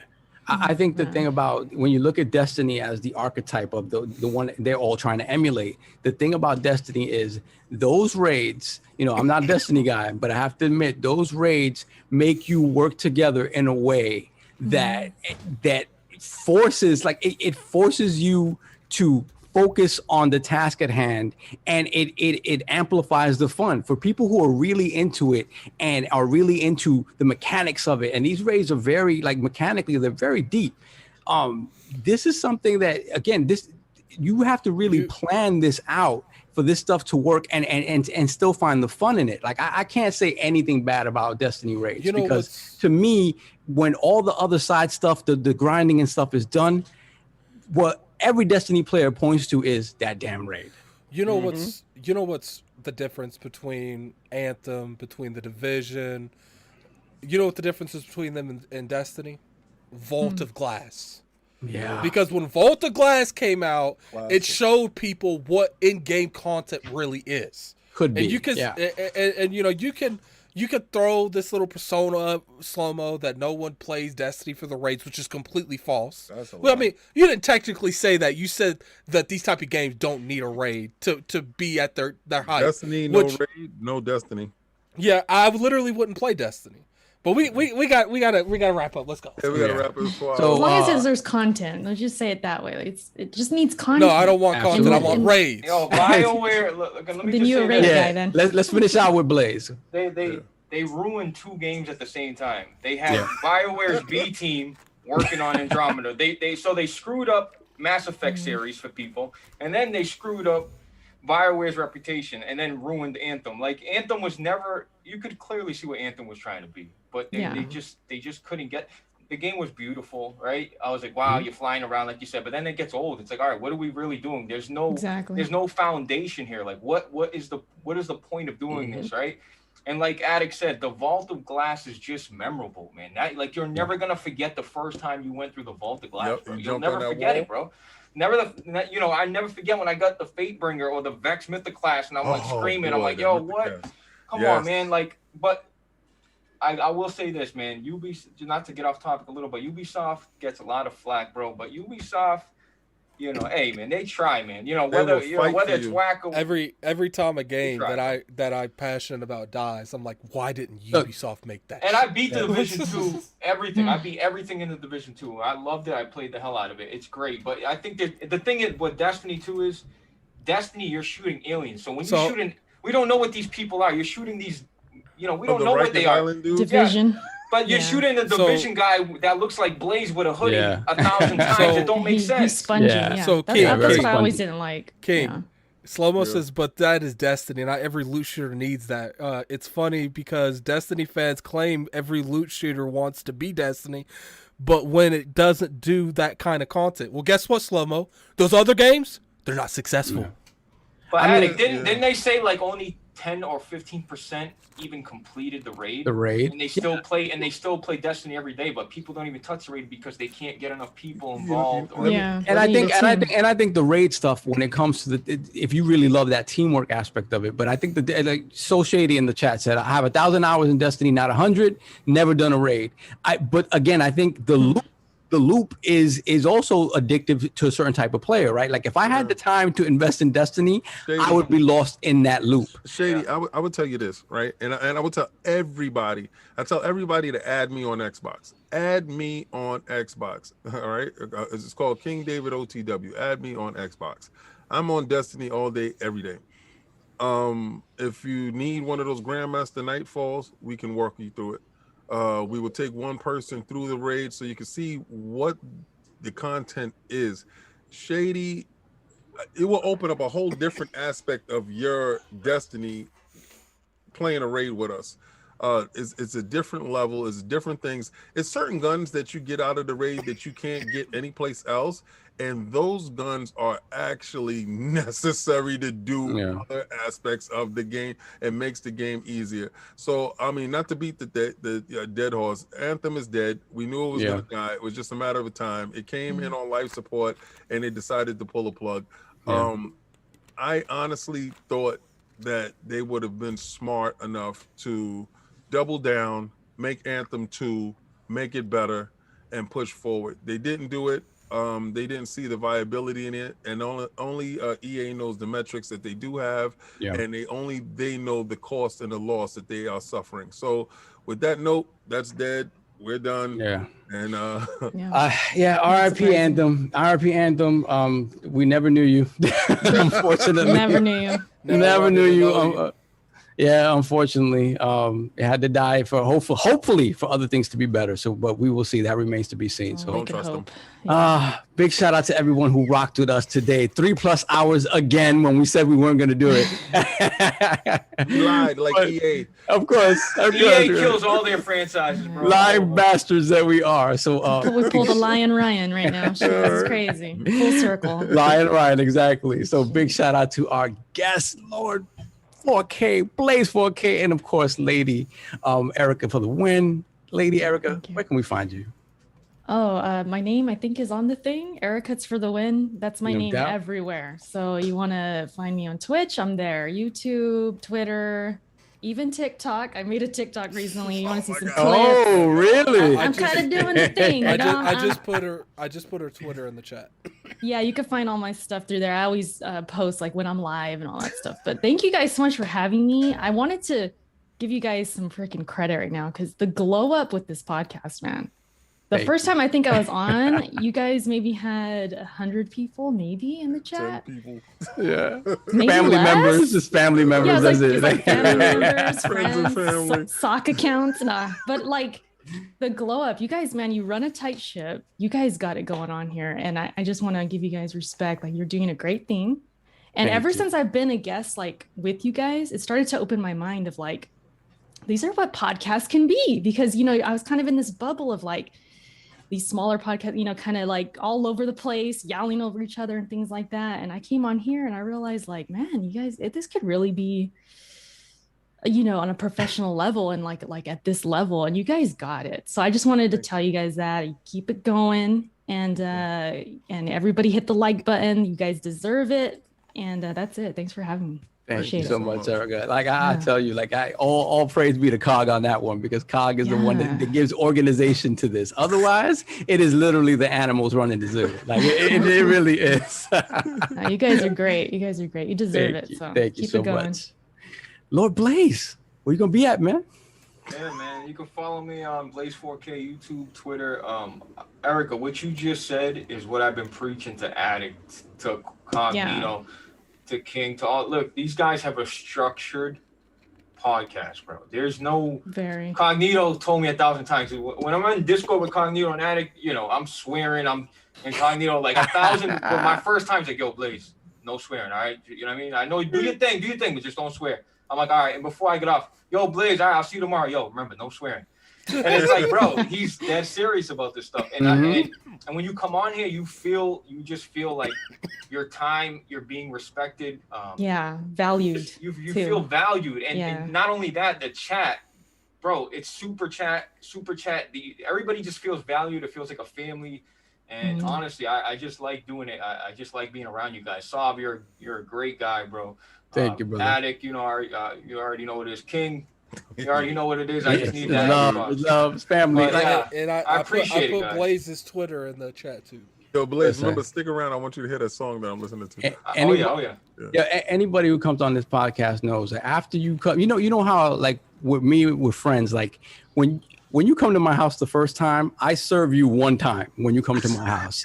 If you come to my house after that with any sort of regularity, the fridge is right there. Yeah, the fridge is right. You're home. Yeah. The fridge is right there. And that's the way I consider you guys. Like, you know, people who've been on our podcast multiple times and come on, that's family. That's family. You guys come in and, you know, we don't necessarily need the pomp and circumstance, because we just jump right into our flow. And the flow is just natural. So. And that's thanks to you guys as well, because you guys come in and you could tell you guys feel comfortable around us and talking to us. So fantastic having you. We really appreciate it. Obviously, when Cog is not here, things could go left. Well, I think we did okay. So, good job. The wizard behind the curtain, Lord Addict. Thank you, sir. Where you been?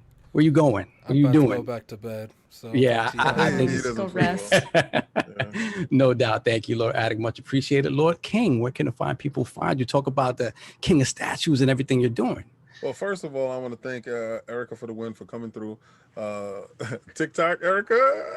I gotta check it out. I'm doing the thing, you know. I gotta check it out. I do appreciate it. I love the cat. The cat walked through, was like, I love buffet. I love buffet. She came at the right time with her, you know, buffet talk. Yeah. I do appreciate it. I do appreciate you coming through. I do appreciate you giving your time. And like I said before, your voice is the loudest voice, because that's the voice that all these people want to hear. They want to hear the female demographic that plays multiple consoles, that is agnostic, that is a gamer, true gamer. You know, and your name says it all, Erica, for the win. You know, if you want to pick, you want to win, you better pick Erica. I appreciate that. It means a lot. Thank you. Yo, I do appreciate it. And my man Blaze, sure. My man does not run from any smoke, and he keeps it a buck. Like, to come on this week when it was like L after L after L after L after L, and still come in and spar and hold his own 100%. I don't give him kid gloves. He knows. I give him, you know. And Blaze, you know you got to come to that whatever E3 Microsoft does this year. You got to be in that reaction show. You know that, right? Yeah, he'll be there. He'll be there. That's my dude. Much respect. Like I said, if I get my hands on a Series X, I'm gonna hit you up to get that to you. I'm not playing, bro. I'll catch you. You know I'm not capping. I get my hands on it. I'll slide it your way. Thank you guys for coming out. Okay, so you guys that follow me you'll notice that KOS has been a little bit off the radar. It's been off the radar because you've been seeing me doing live unboxings with Hulkbuster, $6,000 there and a couple of thousands over here. And this last one I just did, which was Green Goblin, XM Green Goblin. I'm changing everything around. I'm doing the red room is being done. The black and purple room is being done. And this room is being done as well because I'm doing the Magic Cases. The Magic Cases is upstairs. So I'm doing that. So from going from live unboxing. You had to take the hot tub out of the purple room, put shelves in there. It's nice. So from going from live unboxings from on DCX, y'all can check them out over there. KOS is coming because I'm gonna have a different format where it's going to be like a sit down and talk with the statue type of thing. It's gonna be very nice. I'm doing that. And also boxing is kicking back up. So Combat Talk with the King will be showing back up. We're starting to get fights that we want to see.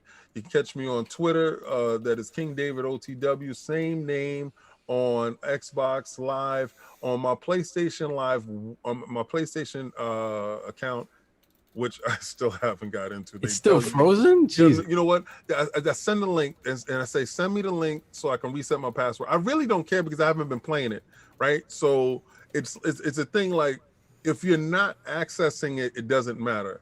But it's Xbox 360 Lover 01. And when it does matter. That's your name on PSN? Yeah, Xbox 360 Lover 01. I got a little monkey avatar because I love Ape Escape. I love it. So if you see me, you gotta change that. Change that name, Ken. Come on. No, I'm never. That's why they're blocking them. That's why I'm never gonna change it because I love it. And they allow me to do it. And think about it. You imagine him calling Sony like, yeah, and what's your username and password? Xbox 360 Level 01. He just gets a dial tone. Yeah, but think about it this way. I could not put Xbox 360 Lover because somebody else had it. Oh. Boy. Okay. Right? So that means I didn't think about that all by myself. So somebody out there has that name by themselves, and I had to put an 01 behind it because I was going to keep that name. But I do appreciate everybody that did come out, everybody that did rock with us. I do appreciate all your time. I do appreciate all your super chats. And I do appreciate when we got knocked off, y'all came right back even stronger. Fantastic. Again, I'm going to tell you guys, please go to everbornsaga.com. Go purchase some merch. Go support. Go to his Kickstarter. Hit his Kickstarter up. Let's get this game out and into the wild, and let's make him a Game Pass developer. Let's let Microsoft or Sony. I don't even care if he gets into PlayStation Now. I will buy PlayStation Now if his game gets launched into PlayStation Now. I will support him anywhere I can. I don't care if he's in Epic Store. I will support him there. I will support him in Steam. Wherever the hell his game is launched at, I'm going to support him. But please, guys, let's get out there because this guy is a single father taking care of his kid. He's worked up the bootstraps. Watch the old show, last week's show, to see his story, to see his journey. And he's everybody. You know, he's all of us. He's each and every last one of us. He's a struggling artist, and he's our comrade. Let's help him out. Let's see what we can do for this guy. Let's get it done. Wow. No doubt. Well said, King. Well said. Everborn is an awesome guest, awesome story, man. Again, he comes from where we come from. Got a special place in my heart for that dude's story and his journey. So I'm happy to support, and you guys should as well. For me, you know where I'm going. I'm going to work, unfortunately. This is what I do. This is what I do. So you can catch me, Lordsop ILP on Twitter, retweeting everything under the sun, and of course BX Sovereign on PSN and Xbox Live. Big shout out to everybody who rocked with us the entire way. You guys are amazing in the chat, fighting amongst each other, but let's keep it civil, everyone. Of course, big shout out to our two guests. Like I said, you guys are family. Come back here anytime. You know, doors always open. Doors always open. And you guys remember to check out The Last Word with Ebontis and Lord Cognito this past week. I don't think Cognito was on, but they had Ty Guy Travis on. And we're talking about the recent delay in this upcoming season for Destiny 2. But I think Bungie and Destiny are in a fantastic place, man. They're bulking up for some big things down the road. So it looks Microsoft. But it's because I care, because they might actually make a game I care about now. Again, that's why I care. I care about the new IP, not Destiny. Oh, wow, this is ridiculous. And beyond that, like I said, check out lordsofgaming.net. Our fantastic writers over there for the latest in gaming news and pop culture. Like we have such a big variety of articles and new writers coming onto the site. Fantastic stuff these guys are doing. They work so damn hard. So check out lordsofgaming.net for all of your news. And like I said at the top of the podcast, give a big shout out, love, good thoughts, good vibes to Lord Dizzy. Keep him in your thoughts, keep him in your prayers. All right. I want to say one thing about No doubt. lordsofgaming.net. Lordsofgaming.net has got writers' jobs in the industry, right? So if you're looking to take this serious and you're looking to get your foot in the door, make sure that you sign up for lordsofgaming.net to be a writer, to be some form of journalist, to get your written work out there, to get your paces, to get through it. And I urge you to go to look at lordsofgaming.net. Every time I go to the website, it puts a tear in my eye, because we're challenging IGN and these big sites. We want it to be EGM. That's Electronic Gaming. Bro, that website's so professional. And I believe we own it. So. It's so professional, that website. Thank you, sir. Yeah. So absolutely fantastic job over there. So once again, thank you everyone for joining us. Enjoy the rest of your Sunday, and we are out. Watch this outro.